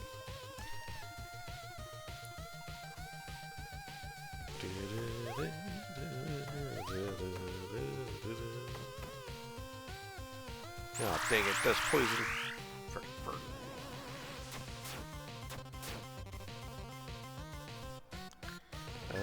Fight. Magic. Cleansing aura. Control. Attack. Attack. Guard. Guard.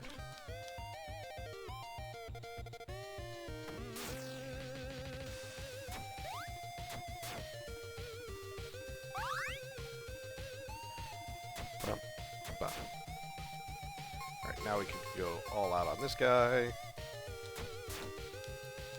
And we can see what's awaiting us ahead. You guys will frickin' hit, come on.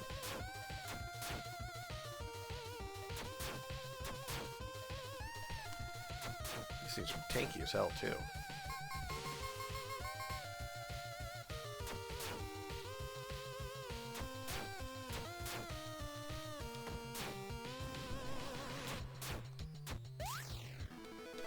I missed, but it still somehow died. Well, already. Rando shot.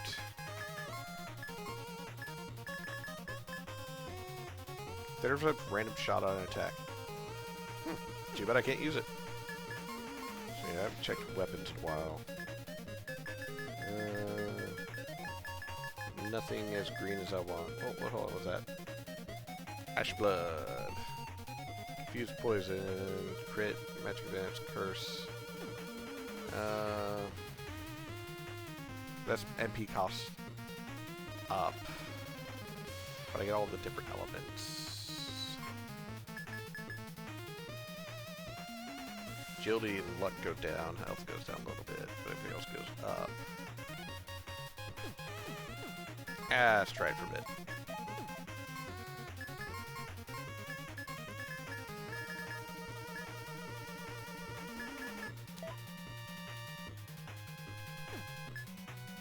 Did I get a new shield? Now I got an ailment shield. Nah. What about helms?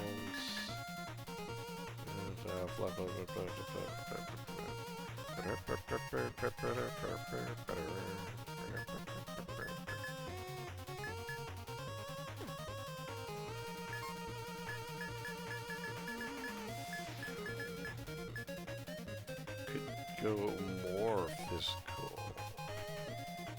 Nah, I think he's good with it where he's at. What about you? So the Studded Fist technically does more damage, but doesn't have the advantage of the ability. Yeah. Alright, so I believe the last one is down here. The last two. Alright. Let's give this sword a try. See how it goes. Ow. Fuckers. Fisty, heal up by fisting him. Oh, that's not looking good so far. Definitely not looking good so far.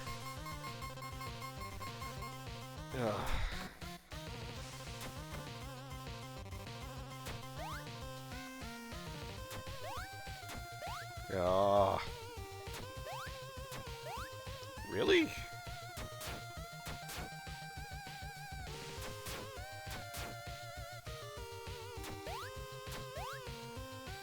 Oh, I hit 4 times in a row, I guess. But everyone else missed.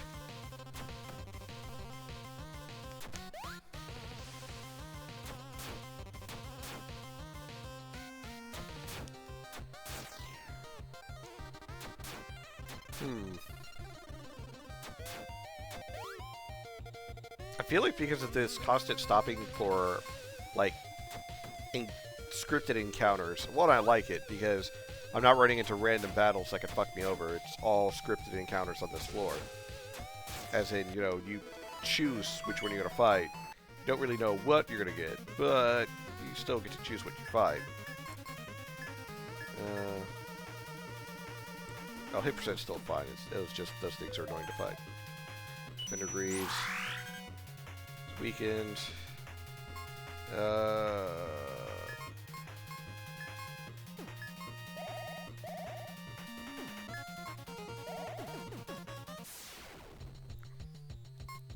Alright. These things are always so easy to use Temptation on. Might as well. Oh, cool. It's poisoned. Ow.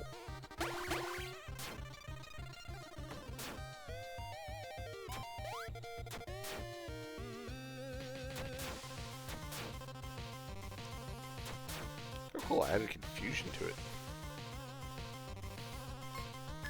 Let's see.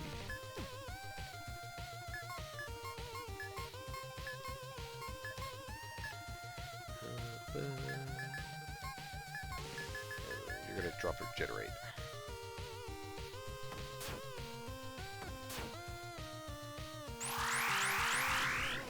Oh boy. I hate that I'm getting old. Why do I gotta get old? Oh.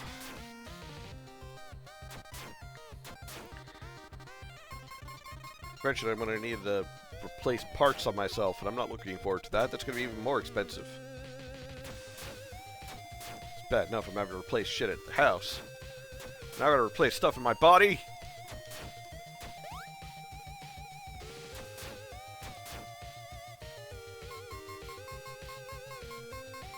Or what if I can get a good deal on parts? Maybe secondhand ones. Oh, that sounds terrible.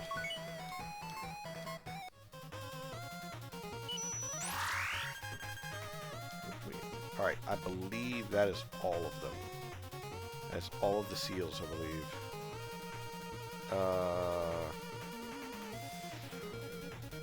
There's those stairs up, which I think is the way out, technically.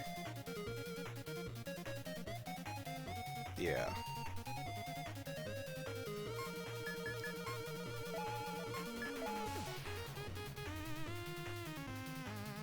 Algaroth Chamber. Well, come on, old rotten breath. That's a mammoth! No wonder it didn't talk to me. It's just a big fucking mammoth.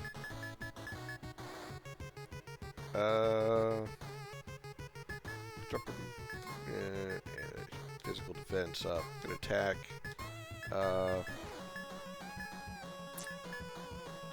Break. And then... that's break.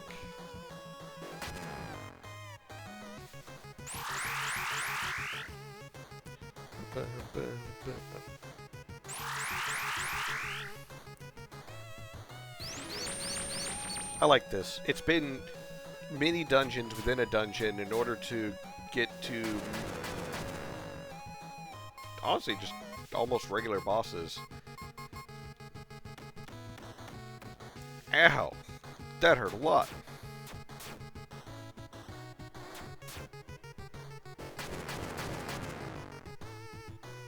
Okay, I don't think I should be physically attacking this thing. I think I've made a mistake by physically attacking this thing.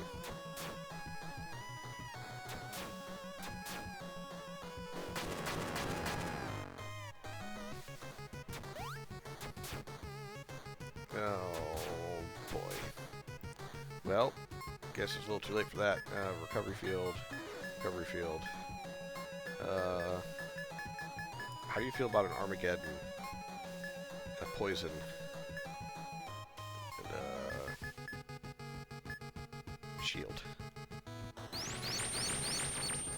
put it back into its cube. I would if I could. Oh, God.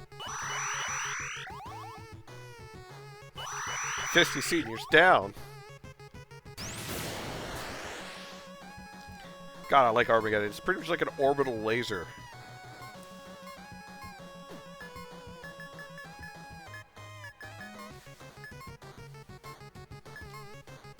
Can I smoke screen it? Ah, I can.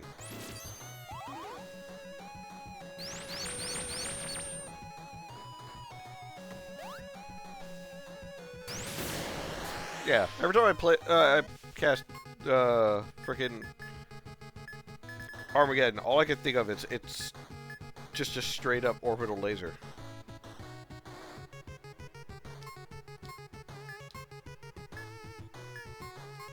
And apparently, casting magic does not make it angry to attack me with a whole wave of attacks, so we're just gonna keep doing magic.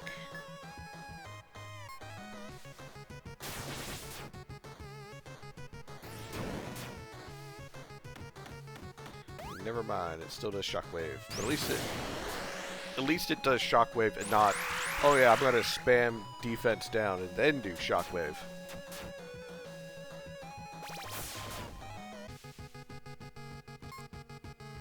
Okay.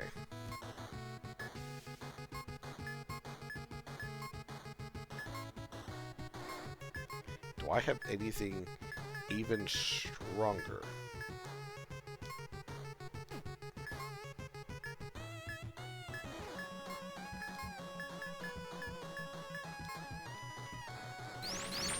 Boost everyone's magical attack, and then push its magical defense down. Oh god. Well, Froll is still alive. He did get stunned though, which means he dropped his spell. Damn it, Froll. Couldn't do one thing, could ya? All you had to do was cast Armageddon.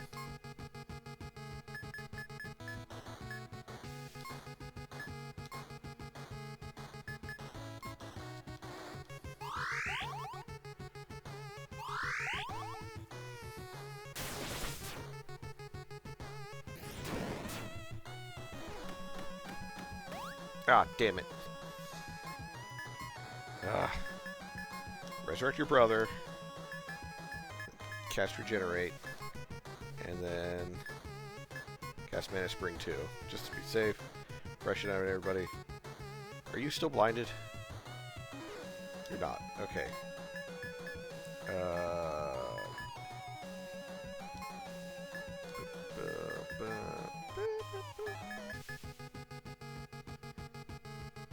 Shield.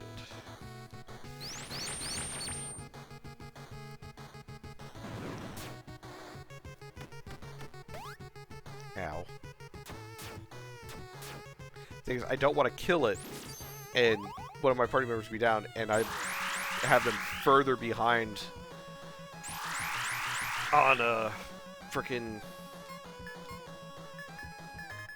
experience points. Because Lorf and Froll are already behind as is.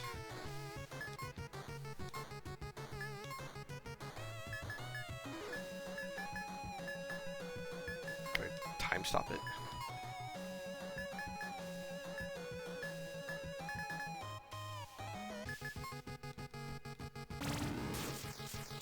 Or just do 48 points of damage. That's all that was left for it. Alright. I got another sword. Fulmination and time stop. Crit plus 18. Attack speed plus 10. Stop chance.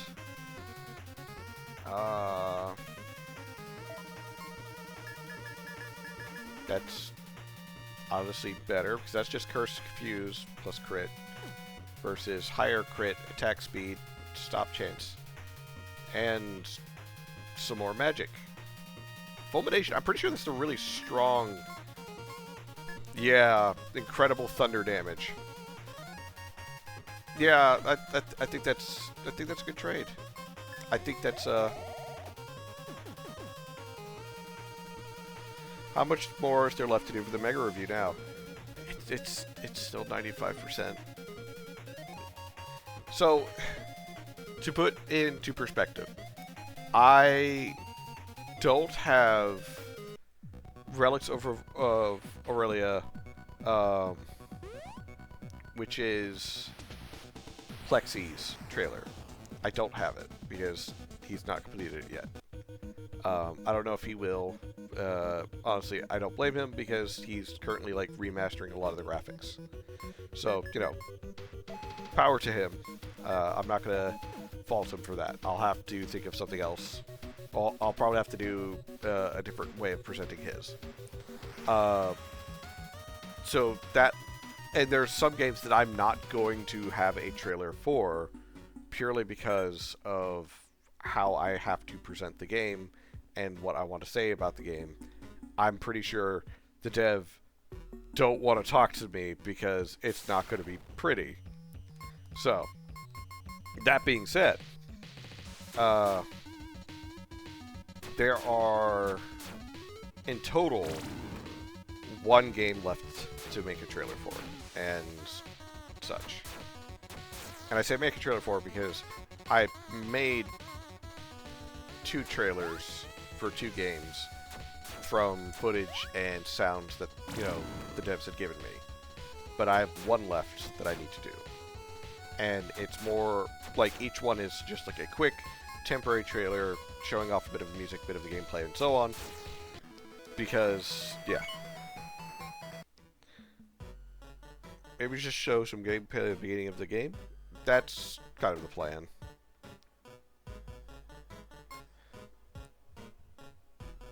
But it's just, it kind of bugs me not having a full trailer.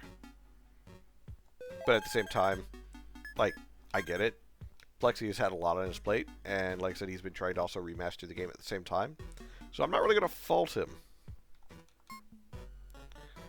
Bottled Hate.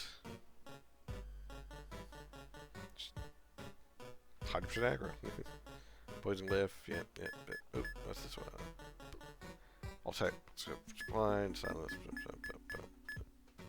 sleep, stop, KO. No, okay.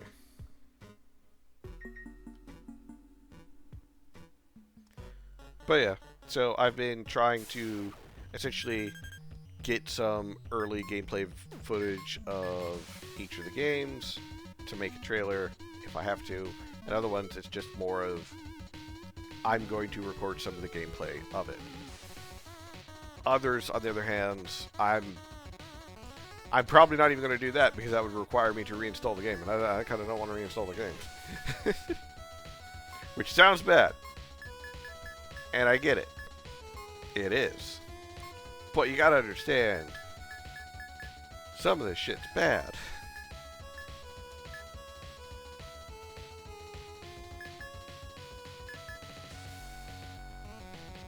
Poison Cloud? Quiet.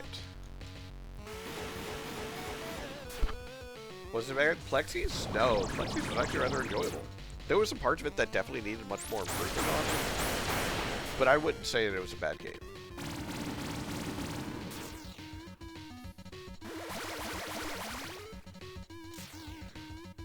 Well, I feel like that was a waste of a stat card.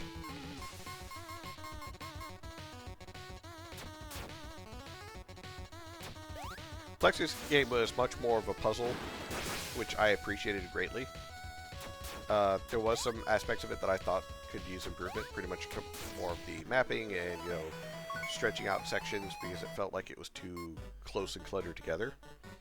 But overall, I would say his game was actually rather good.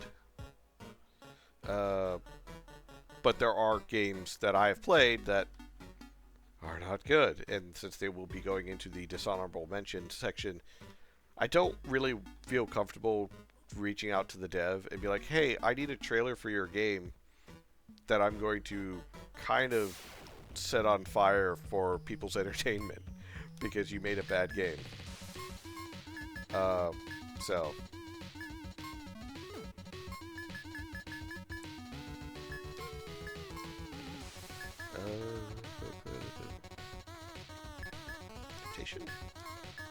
you're gonna drop a mana spring because we need one.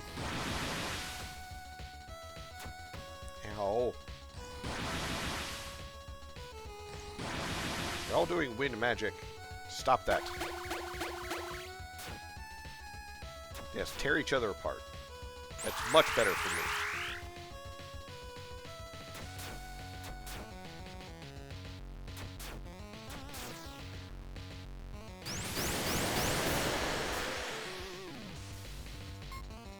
Guard, guard, attack, guard, guard.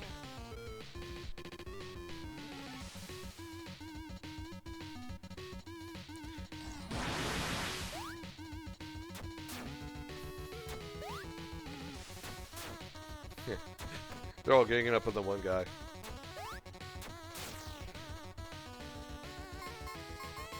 Yeah. But yeah. I feel like it would just be kind of like, I guess, showmanship. Bad showmanship to be like, hey, I need a trailer for your game. Cool. Where are you going to stream it? I'm going to stream it here. And then they tune in and it's like, so this game is absolute fucking ass. I've played bad games in my life, but hot damn, I want my life back. I want the minutes, the hours that I used to play this game back, but I'm never going to get it back. So instead, I'm going to set this shit on fire. So I'd feel bad if they did that.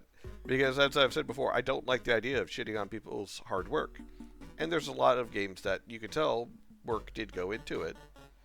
But either it didn't hit the right spot, or it wasn't as well thought through or planned out, but there was still a lot of hard work that went into it. I don't want to shit on a game, you know, like that. Other games where they were bad from the get-go, and they were bad throughout, that's different. Oh, cool. They both got, that. That's not good. It's not good at all. Stack guard. Come on, Fisty.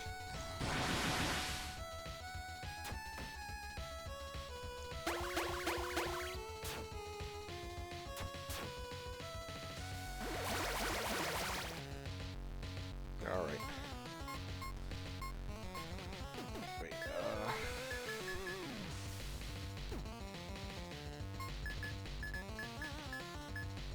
Mana Spring.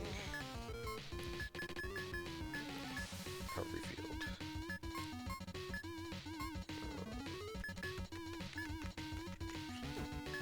Guard. Generate.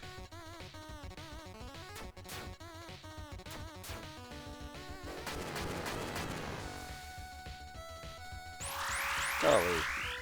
Now that I think about, like, I've also been thinking about, putting in a section for the Game Jam games that I played, because there was a number of Game Jam games that we did for when we were doing the roulette time. And there were some of them that were, like, really, really good.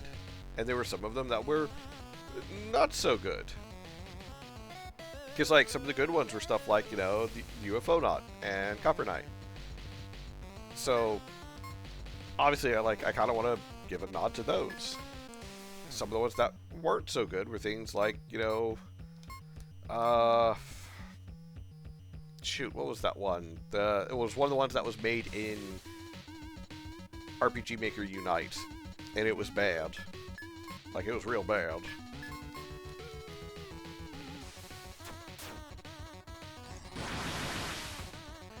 I remember we picked it up because it had Booba. I think it was one of the games that Valen suggested. Yeah, of course, I say Booba, and you pop back into chat, Valen. What was the one game that was made in RPG Maker Unite for the 25 RPG Maker Game Jam 2025, where it was like really bad, and when we rolled the roulette wheel, you really wanted it because it had Booba.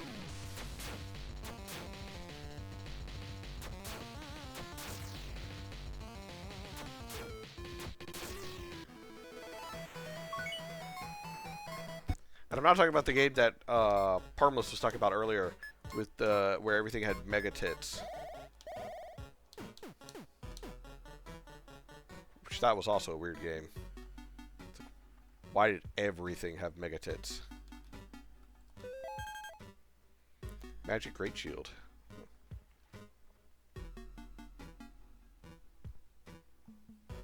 What are you asking me? Just had hot dwarf, dark elf chick. Yeah, that game.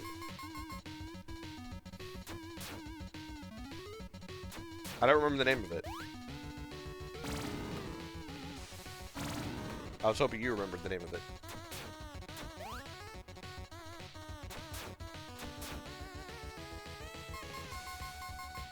Goddamn freaking stun bullshit. Yeah.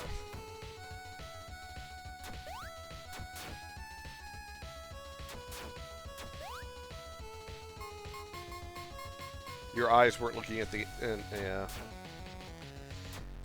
I'm sure I know where your eyes were.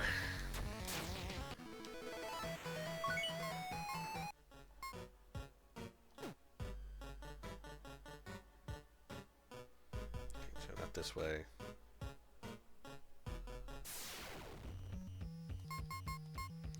Multilocus. Multilocus!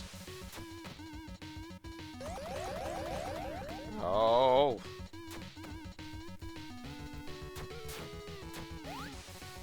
I was hoping they didn't have much health.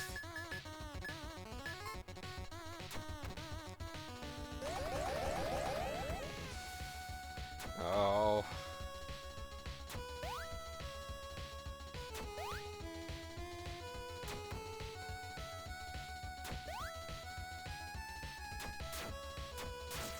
Okay, they don't have much health. Stupid mass confusion bullshit. Of course, they're flying, so they're hard to hit. And they don't really give much. I got 82 gold pieces for that annoyance. Fucking bullshit.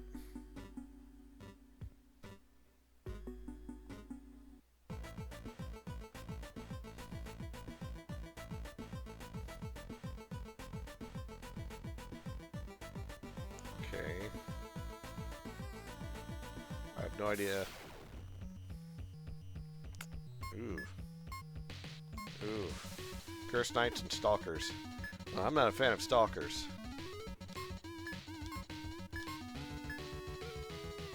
Actually, hold on. Radiance. Radiance. Tactical Strike. Or Orbital Strike. Time Stop. Mana Spring. Okay, two of them stopped.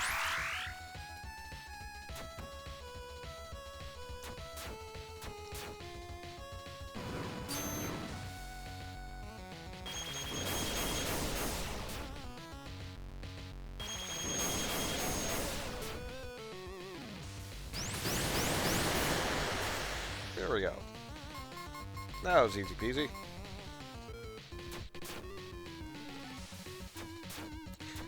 Like, I remember the one game that had mega tits on everything, and that was a weird one.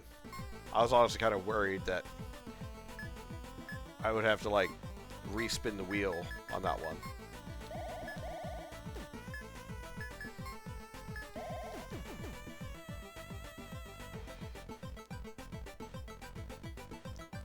What's the point going this way? Full sweep. That looked like a spear. Sweeping slash on attack. 25% crit chance. MP goes down, attack goes down, defense goes down, magic attack goes down, defense goes down, luck goes down.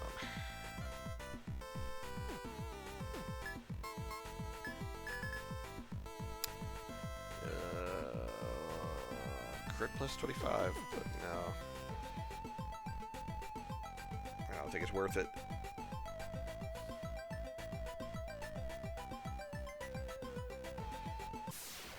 Do I know which way is the right way? The answer is no. But this is the last mini-boss, I believe, that we gotta kill. So I want to kill it.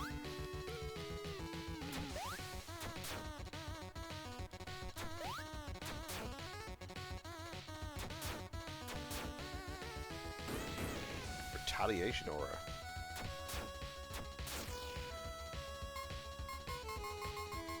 Not sure what that's about. Probably gonna do damage back.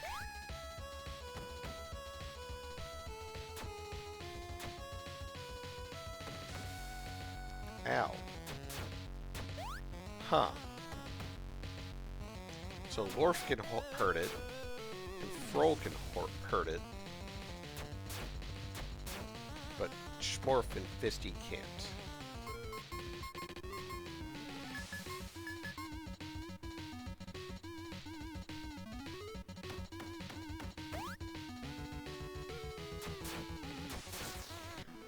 Well, it's dead. So let's see. Oh, hey, chest. Divine Dews, Potent Herbs, and Wonder Cures. Ooh, Radiance, and Radiance. And Orbital Strike. Time Stop. And... Or Regenerate down. Ow. Okay, none of them got frozen.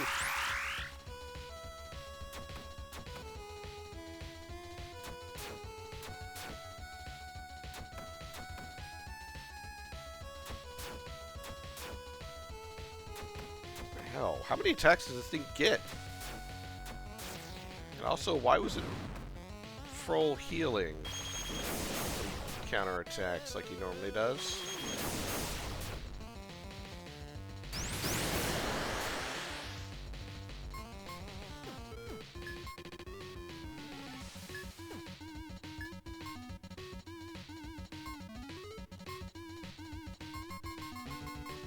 Better not have done something. Damn it.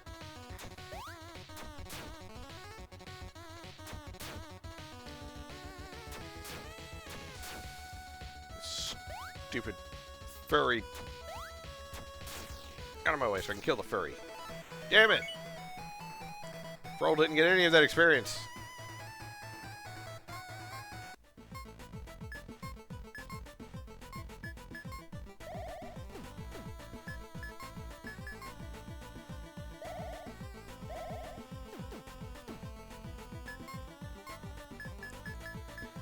Not that I have something personally against furries, but could they please stop mauling my team members? Okay, there's that boss. So, okay, gold, so it's not that way.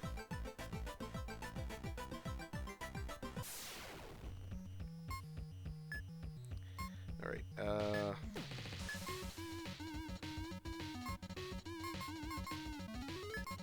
can I smokescreen them?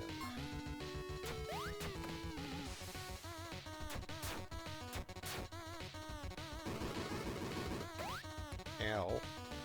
Of course, it's stunned Froll.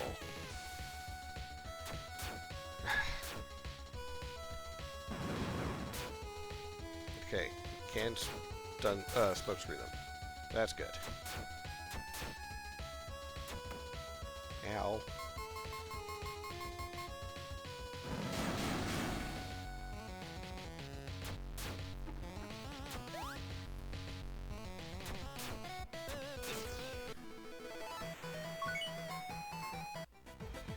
See.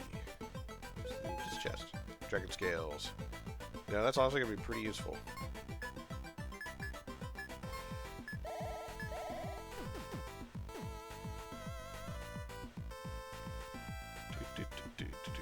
Alright. Last boss. For the last boss. Yes, I think so. Another one that just... What the fuck? Is that a person wearing a lion skin suit? What the fuck? The fuck is that? The fuck is that? I don't like that.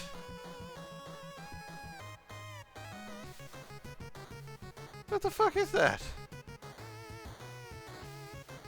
Oh. I don't like that.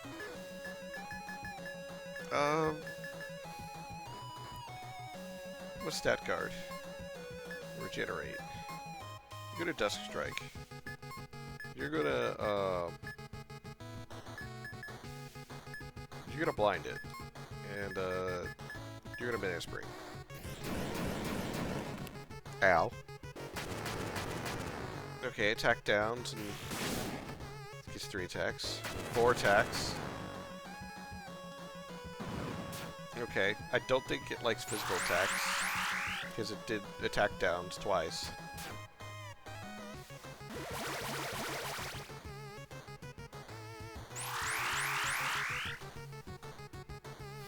Why does it have its ass towards us? That's a very good question. Why is its ass towards us?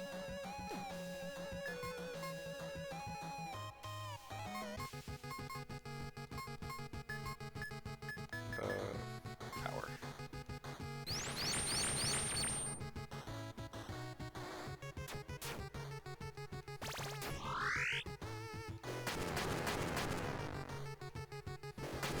Yeah, I don't think it likes physical attacks, because it keeps doing that.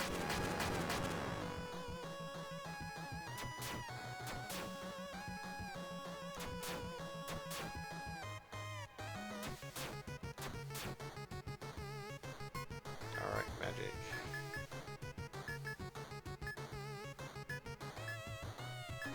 No, I'm gonna do that, and then that. Attack. Attack. Power. I'm gonna make it keep using up its innervations to lower my attack. Haha. Can't poison me. Can't charm me either.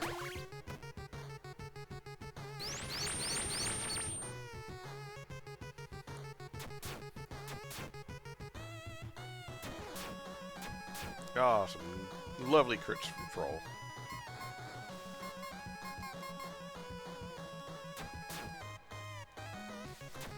Honestly, it's got curse on it, so... Ow. I was gonna say, it's probably gonna run out of mana. I think it did, because now it's just using attacks that have the same thing as that, Psycho Shot thing. So I think I already made it run out of mana. So this boss is easy peasy now.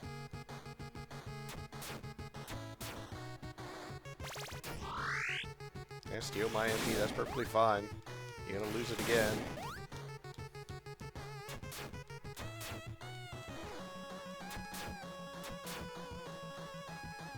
That is a creepy looking boss, though.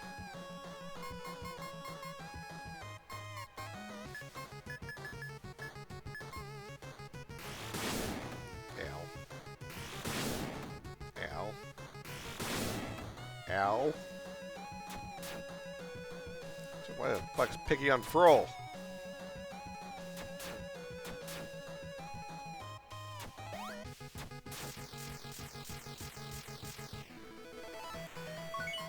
Ooh, a mirror ring. Oh yeah, I already have one of those.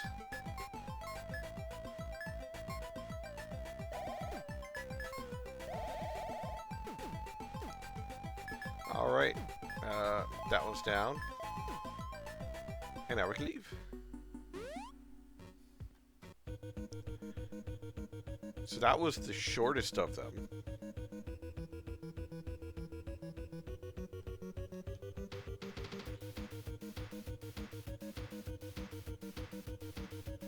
Now where do I go?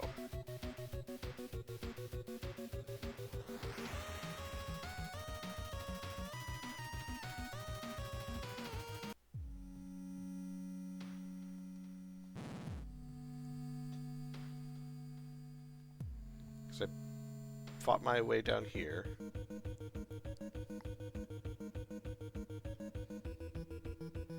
I beat the bosses.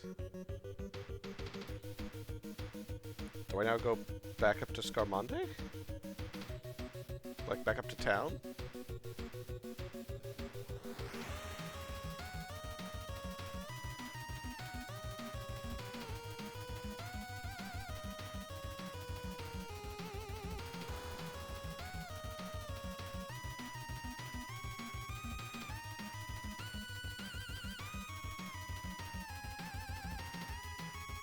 Maybe? Because...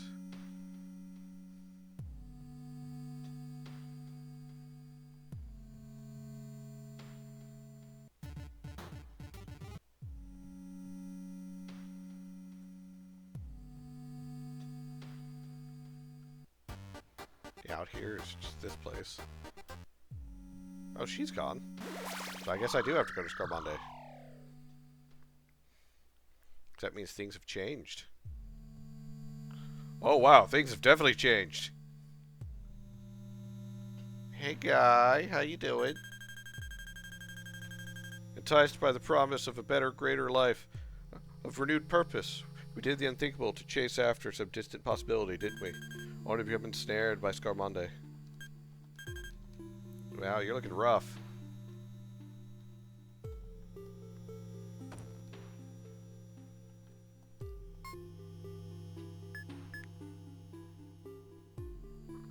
Debuff resistance, ailment resistance, crit evasion, recovery and physical evasion down. I mean, Lorf already can't dodge worth a damn.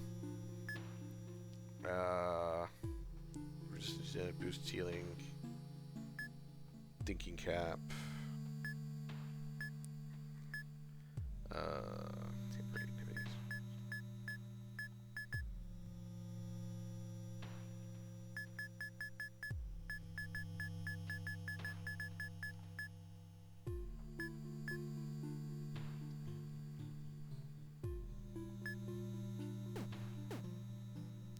What do you have to say for yourself? Oh, nothing. All right. I think things are looking a little rough up here. Steps took everything from us, our memories, our lives. It's a terrible thing that ensnares the weak and desperate.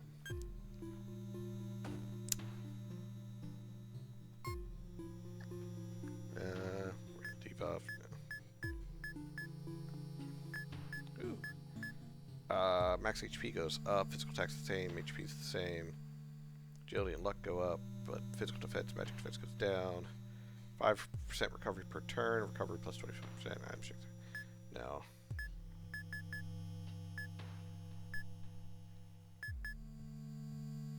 Target a 5% chance for triple attack. Crit plus 18. I'll buy that one. What do you have? You have magic evade, magic resistance, and magic boost. So if you go with this triple thrust, your physical attack goes up, but your magic attack goes way down. And it's not that much of a trade-off for everything else. So yeah, no. What about for you? Yeah, no.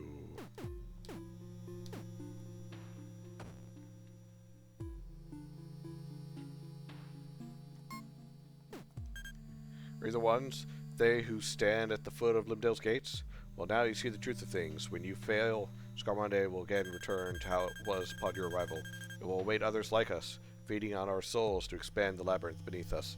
Suffice to say, it should be plainly obvious that there is no God to grant your greatest desires. We are fools to ever have believed such things.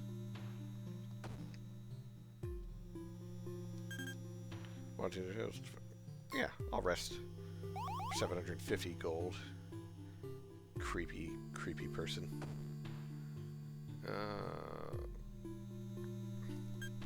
It's late for us. We have already become part of Scar-Scarmonde, but you may still have yet hope. Cling to it. Okay.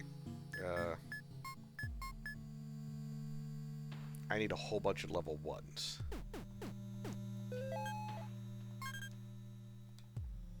I need way more than that.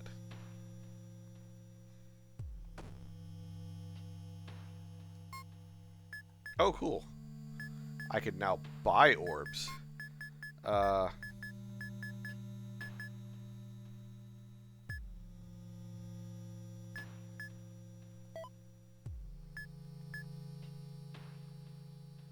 think that's just enough.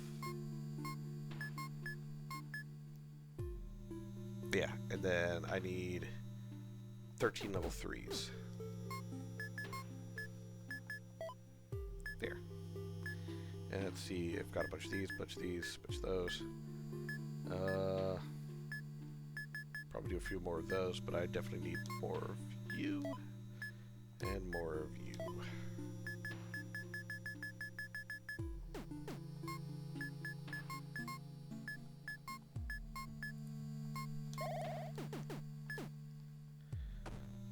Oh boy. What do you have to say for yourself? It is soon time, then, for everything to be unmade, then recreated and wait for other sorry fools. Of those like you or I who sought after some fairy tale. People who threw everything away in search of the power to create anything they'd ever sought or dreamed for.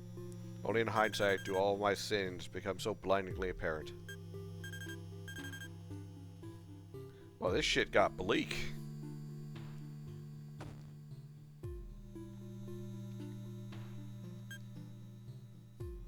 Oh, you're perfect fine. Oh, no, I don't want to change names. I got names of all the best people ever.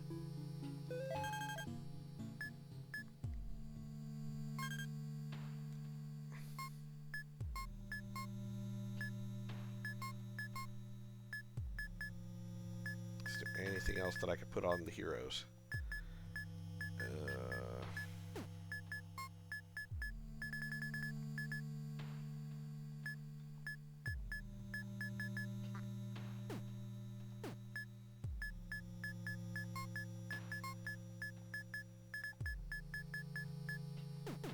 Well, I'm broke.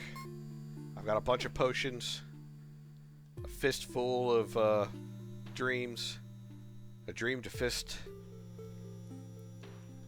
I think it's time. This may be the last bout for Scarmonde. No response. No response? Fuck you mean no response?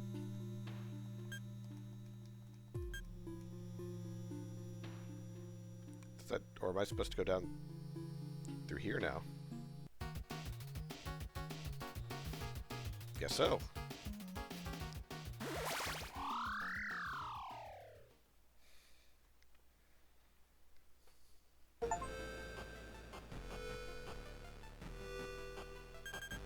Did any of us ever intend for things to end this way?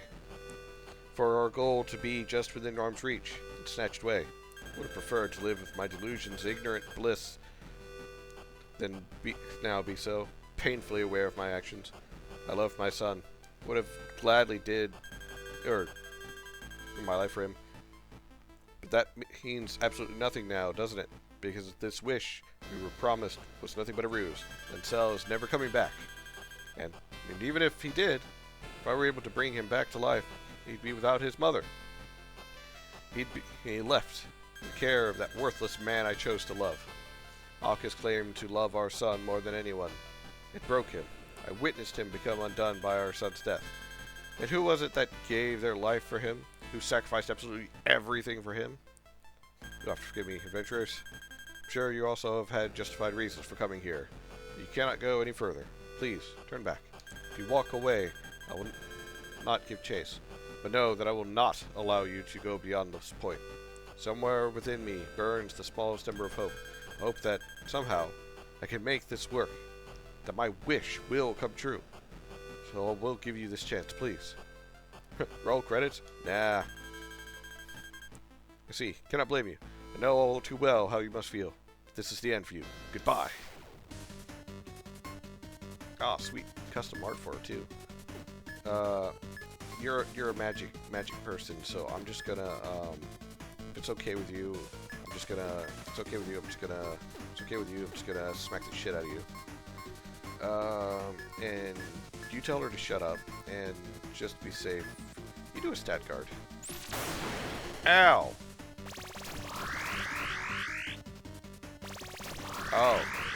Oh, you're gonna be that kind of bitch.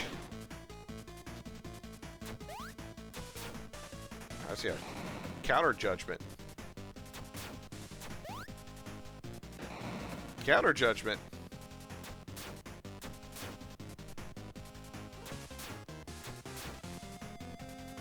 I think this is the bonus content now. This is the end. We've got to get to Limdell now. How do you like this? this. This.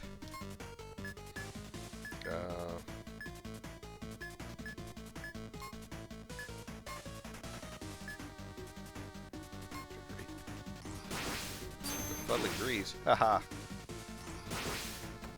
Ow, fuck. She steals all my mana. That bitch. Okay. I see how it's gonna be. I see how it's gonna be.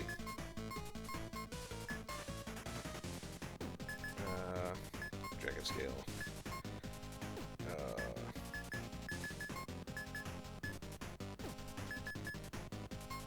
Fuck. Ow. Double ow. Ow.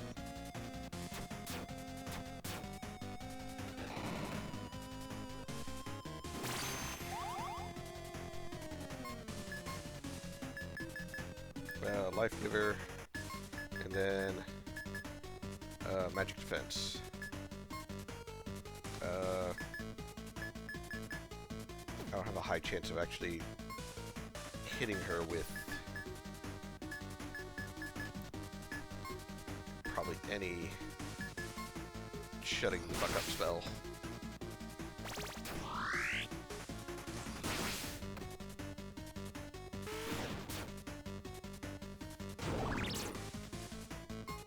This is extra bonus content. Then where do I get my wish? Or rather, where do I go to fight the final boss?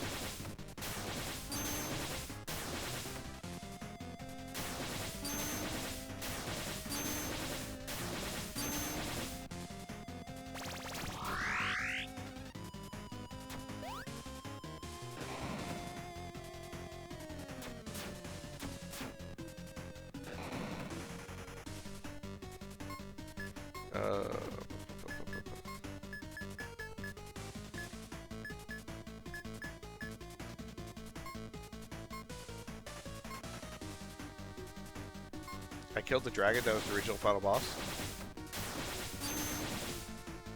But it kept going. The credits didn't roll.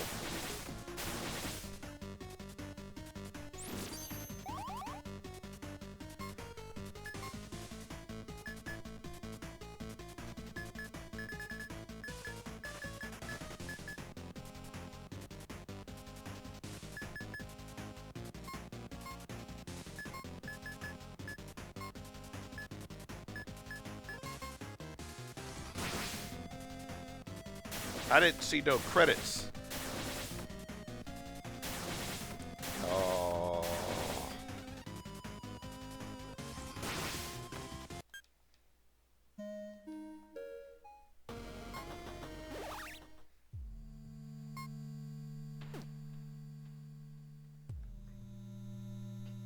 Wait, which dragon? Because I didn't fight Limdell himself. I don't think. And plus, I got here and it said Limdell beckons you. Like, the achievement I got for going into here was Limdell beckons you.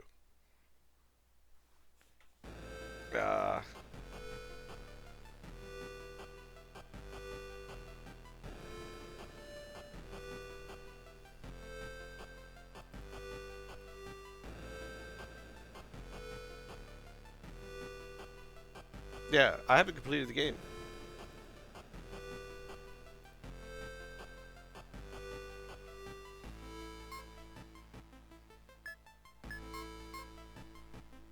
That being said,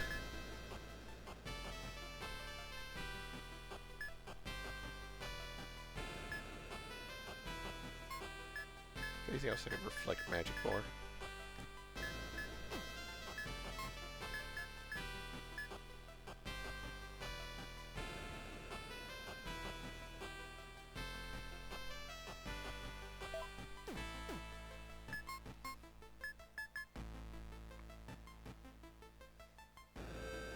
Now, like 85% chance to, what was it, 85?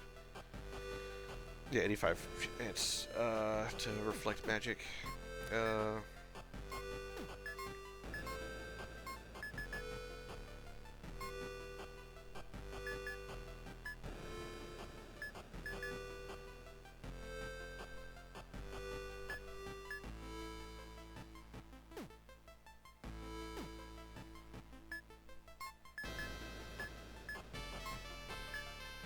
think I'm going to change up his equipment. That fucking hurt.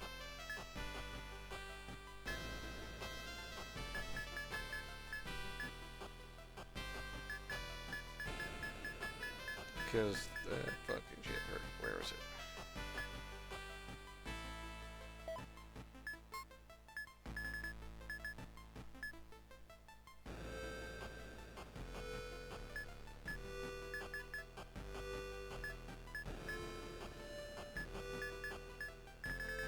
Let's go with the Chronos Ring. I got ailments, diseases.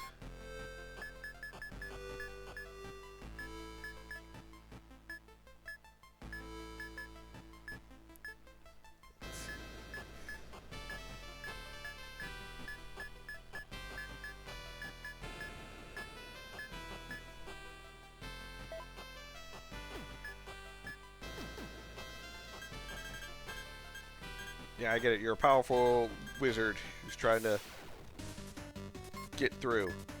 So that way you can try and save your kid and have your cake and eat it too. I get it. I'm not saying you're wrong.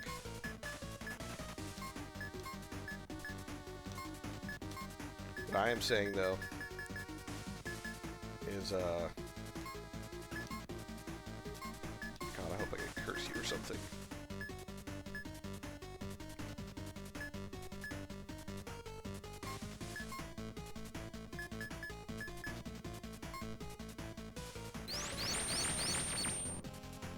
Yeah, there's 3 achievements I don't have. There's one achievement I don't have is for finding a fancy hat.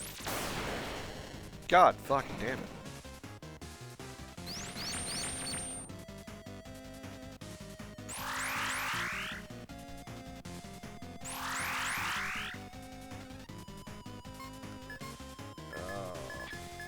Life giver. Magic. Elimination. Attack.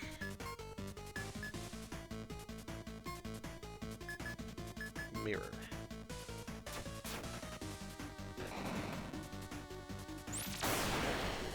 Ow.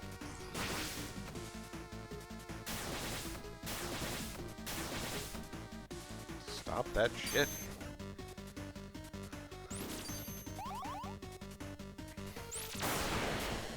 Okay, lightning does not do much to her. It's fine.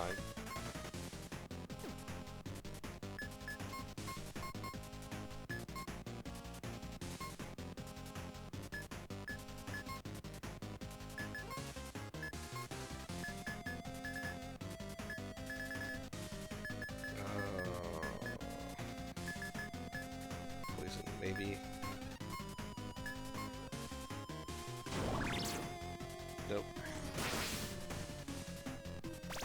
Oh, cool. So her piercing spells can't be reflected. Okay.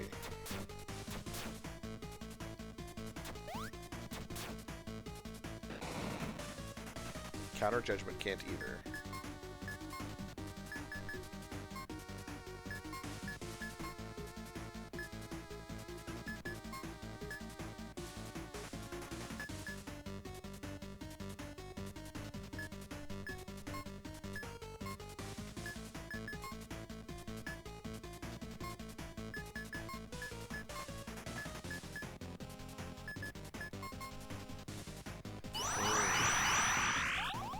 Shit mushrooms.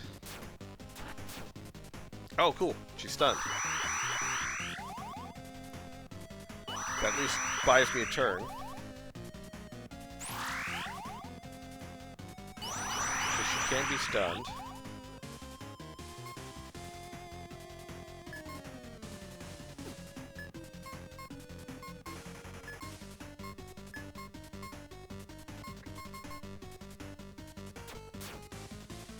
Gotta find a way of stunning her more.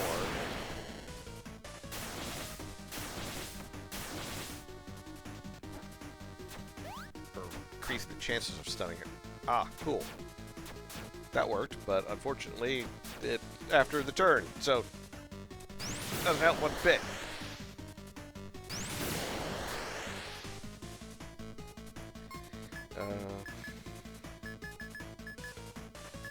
Generate. Mana Spring. Attack. Attack.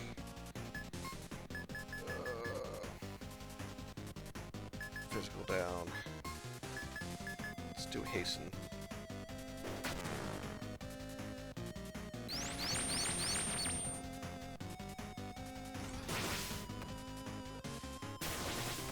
Ow. Stop it. Damn it. This is fine. I'll work with this.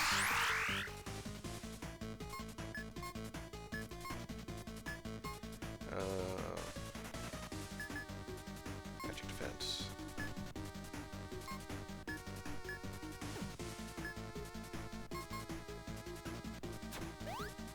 Damn it.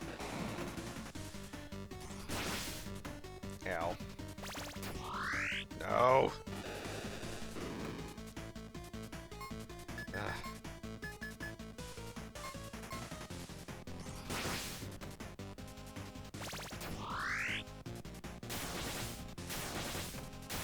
Damn it.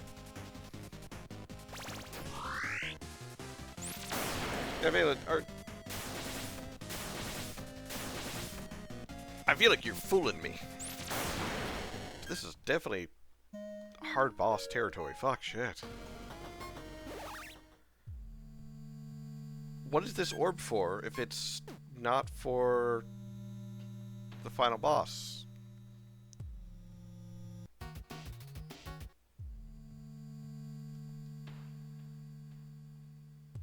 This post-game stuff. Okay, I get that, but...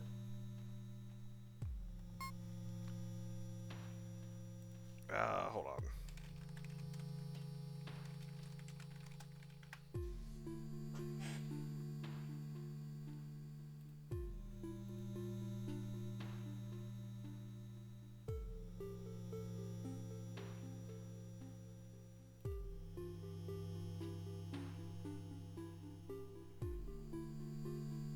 Yeah, I didn't get it, like...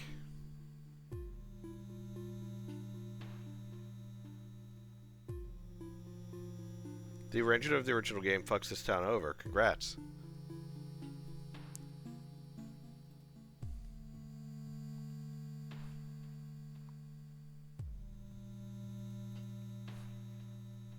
No. No. No. We did it. We did it, Patrick. We saved the city.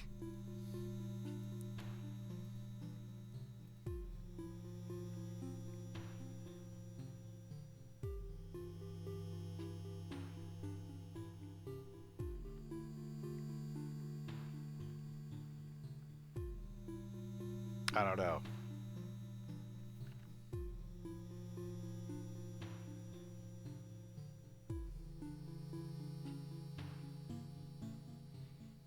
I don't like it.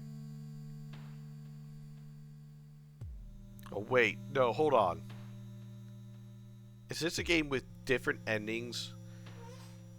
And because I didn't do something, I didn't fight a different boss?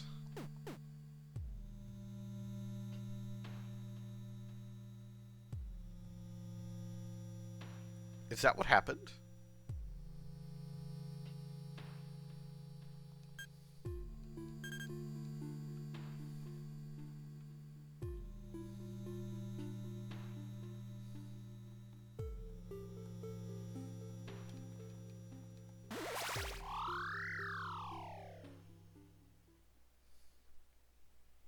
It's not what happened.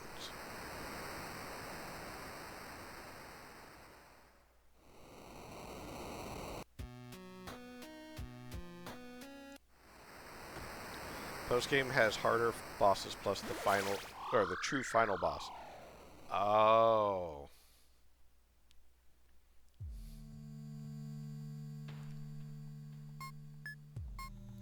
So I technically beat the game,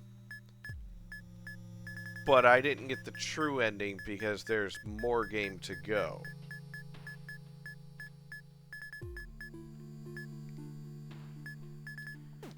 Okay. 20 hours. 20-hour game.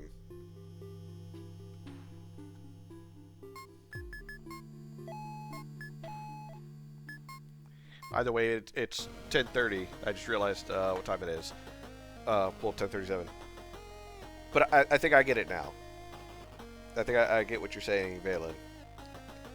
I have technically beat the game, but the true ending is behind more bosses that are even harder.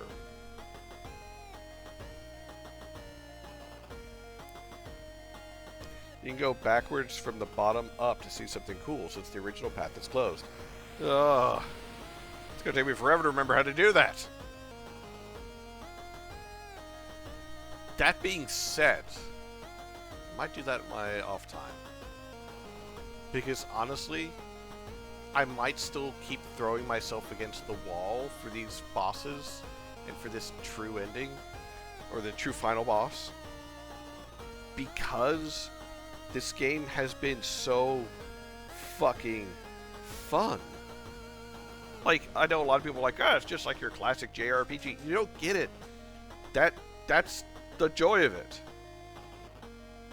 I'm gonna close that and switch back over to the chill music that we often have. But yeah, I get it. You know, it's... No, that's still pretty loud. What the hell? There we go. That's a little better.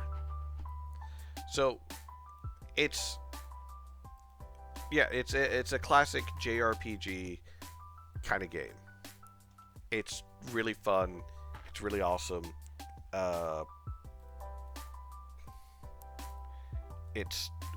That's way bigger than I wanted. You know, it's an homage. It's a love letter. It's just really fucking good. If we want to see this Scar-Scar-Monde review, I gotta write it. So I'll definitely get to writing it, and I'll definitely post it up tomorrow and everything, both in Discord and on here and everything. But off the top of my head, out of everything that I have played, it makes me so happy that this is one of the few games that I didn't take notes through, not because the game was too long, but because I didn't feel like I needed to. The game was so good and enrapturing and essentially grabbing my attention and making me stay, making me want to continue playing, that I didn't feel that need to put down notes. It felt like I was having an actual fun time playing a game for stream versus, oh boy, let's see what slop we're pulling out today. But not only that, it's... The best way I could put it is, it's a love letter, definitely. It's an homage, it's a callback, it's a reminder of what kind of games many of us grew up playing. But at the same time, it does a lot of things different, a lot of quality of life differences between, you know, that the old retro games didn't do. In total, though, the game is amazing. The music throughout, especially in some of the scenes, was just fucking fun. And just kind of like sit there and vibe for a second to it. Especially in some of the later dungeon tracks were really good. So, my only complaint is that those last 4 bosses that I did, they didn't feel as complete. And I didn't feel over-leveled, but more of... They didn't feel complete in the sense that it felt like there should have been more. They should have said more, warned more. Only one of them, or only 2 of them actually spoke. The other 2 were just essentially beasts that just attacked. But the dungeons to get to them were interesting. The last 2 felt shorter, Or maybe I was just really bad at navigating the first two. I don't know. That's why the dev put in the post game. Everyone was confused when they came back. Why the... hold on. Twitch chat. My second monitor is bleeping you out. Why is everyone ugly as shit? This is the end? Yeah. Thoughts on the amount of wild encounters? Do you think they hindered anything? No. So, random encounters can be a mixed bag. At times they can feel hindering, and other times they can feel like, you know, they're just a natural part of the game, natural part of progression. And I would like to point out, that is always going to be a struggle for any developer. Because unfortunately, that is up to the player. That is not up to you. There are some absolute, oh yeah, no, you need to rebalance this shit because I'm running into, like, combat every 3 to 5 steps. Now, fix this shit. And there's other ones where it's like, hey, you know, I ran into a number of random combats. Just wild, random encounters. And it didn't feel like it was stalling my progression. That's what I felt like with Scar-Scar-Monde. I might have got, like, annoyed with a random encounter because it's like, I don't want to fucking deal with this monster. But I didn't feel like it was stopping my progression or it was halting me from proceeding forward. Gameplay-wise, standard 2D side battler, but with the interesting effect of everyone gets magic, everyone gets abilities, and there's a lot of customization with what you can do with your characters. Because, like, oh yeah, oh god, I just realized Scar-Monde's trailer, he has his mouse in the trailer for that one scene. It's right there. Now that I've seen that, and it's only for that one, yeah, it's only for that one. His mouse is on screen. I can't unsee that now.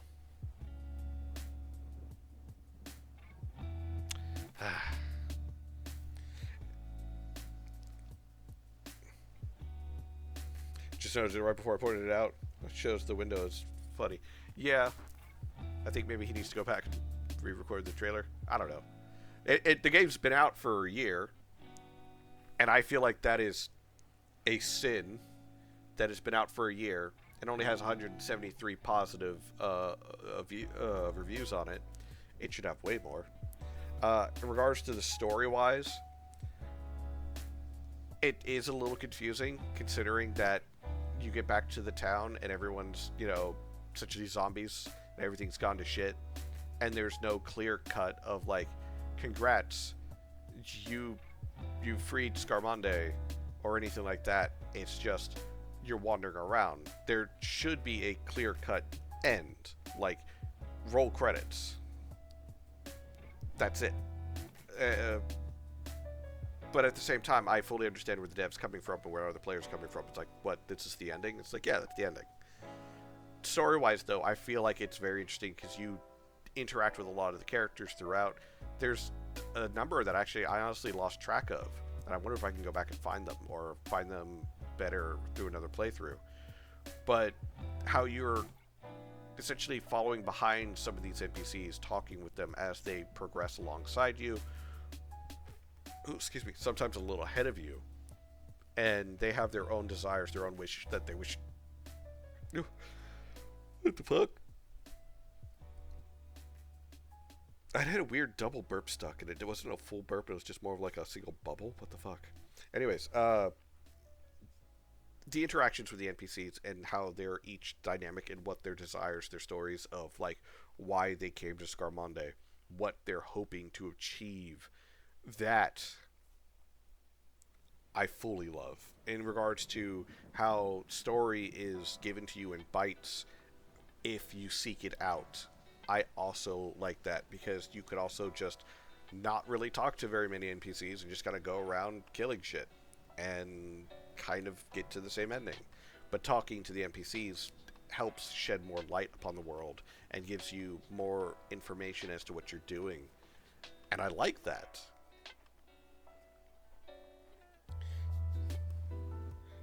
It's crazy he pushed that post game out in a month. Yeah. You didn't know you beat the game until Valen told you. Yeah. Yeah. He said roll credits. But I was like, we ain't roll credits. Well, wait, you said, Kavanika, you said roll credits, but still.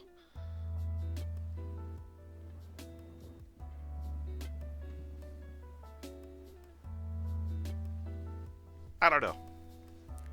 Honestly, though, music-wise, gameplay-wise, mechanically speaking, with you having a set number of skills for each, but a number of the skills aren't overflowing, you don't get, like, choice paralysis like you do in some skill trees, and how there is a high level of customization for each of the characters to where you can essentially have a different build each time you run through is super interesting to me. And honestly, even if I don't get the true ending, even if I am not able to brick wall myself through and get the true ending, I feel like the game is still definitely worth every penny that I spent. So the game, to me, is a 5 out of 5. I've got 22 hours on record. Yeah, 22 hours on record. And I'm going to recommend this game. I'll write out my review over the night, post it here tomorrow, post it up on the Discord, post it everywhere else that I post. And, yeah. Fuck, that means I need to figure out another game for Wednesdays now.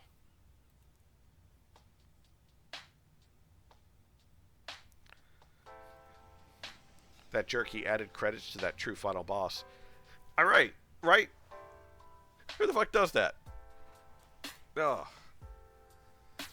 Alright, so list-wise, technically it should be Artifact Adventure next.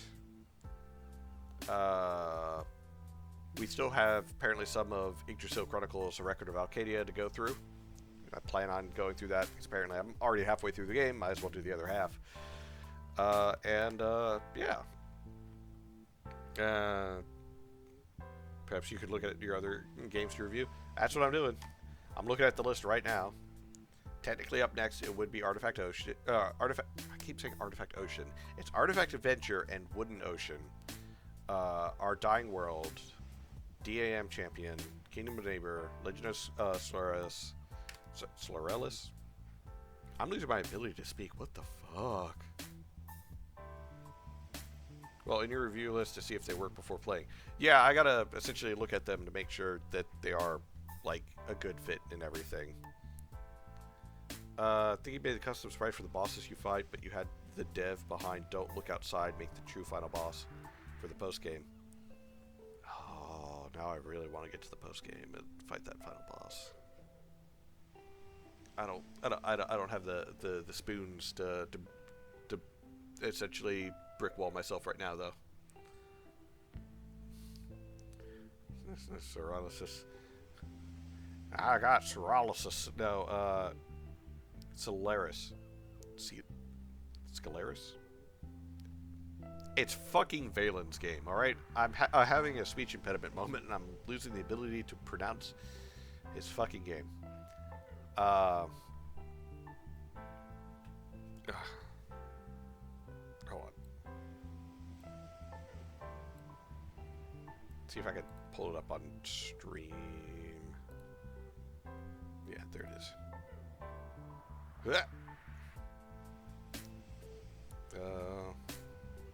Oh, wow. That is a terrible spot for it. Hold on. Hold on.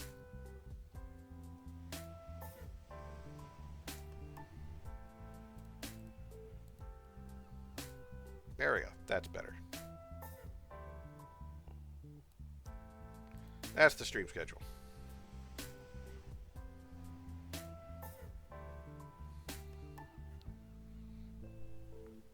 Oh, boy.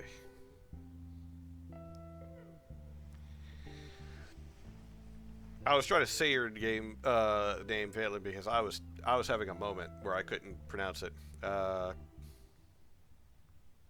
watch you make that sprite live, and it was asked for input. I'm really excited to fight it then. I'm gonna fight it, kill it, and slap its mama. Whew. I am definitely winding down, though. I am the top tier of tired.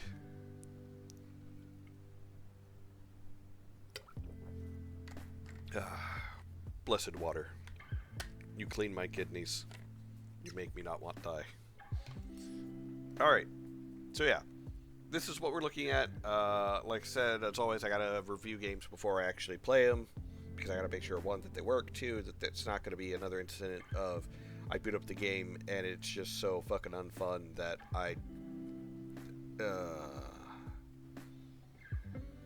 thing is, I've been so behind on doing that. That's part of the reason why some of the games get through, and it's like I play them, and it's like, oh god, why am I subjecting myself and you guys to this? Because it's just so bad.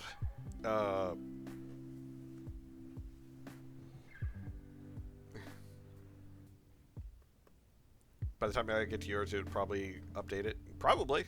Maybe. I don't know.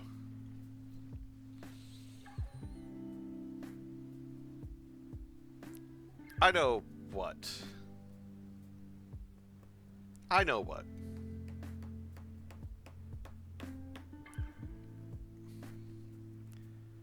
Valen, you have been pretty good to me. Like, I'm not gonna even lie. You've been really good to me. And you've been helping spread the word a bit about me, and also you've been here pretty much almost every stream that you could make it, and I really appreciate that. Because of that, you're skipping up. So yeah, Wednesday, it'll be your game. I'll be sure to download a new copy of it, so that way I make sure I got a fresh one. And we gotta do a roulette wheel. Picker wheel picks the game. I used to do that, Kevonica. Actually used to do that beginning, but I kept getting games that were fucking long. That's the reason why I stopped doing it. I might have to do that again moving forward. Or maybe, like, I think I'll make Thursdays. After Yggdrasil Chronicles is done, Thursdays it's going to be a roulette wheel. Whoever gets it, gets it. But Wednesdays will just be who's in order. But yeah. Oh, and Monday is the Mega Review. Ready or not, whether I'm ready or not, whether Plexi's ready or not, whether anyone's ready or not, the Mega Review is Monday. And, I'm gonna have a sandwich or something. I'm tired. It's late. It's 10:55. I hope all of you have a wonderful, wonderful rest of your day and evening. That you're able to have the rest that you need and all that jazz. Because, ladies and gentlemen, you wonderful Technicolor Rainbow, both inside and out, I appreciate you. And I always will. Thank you. Catch you tomorrow.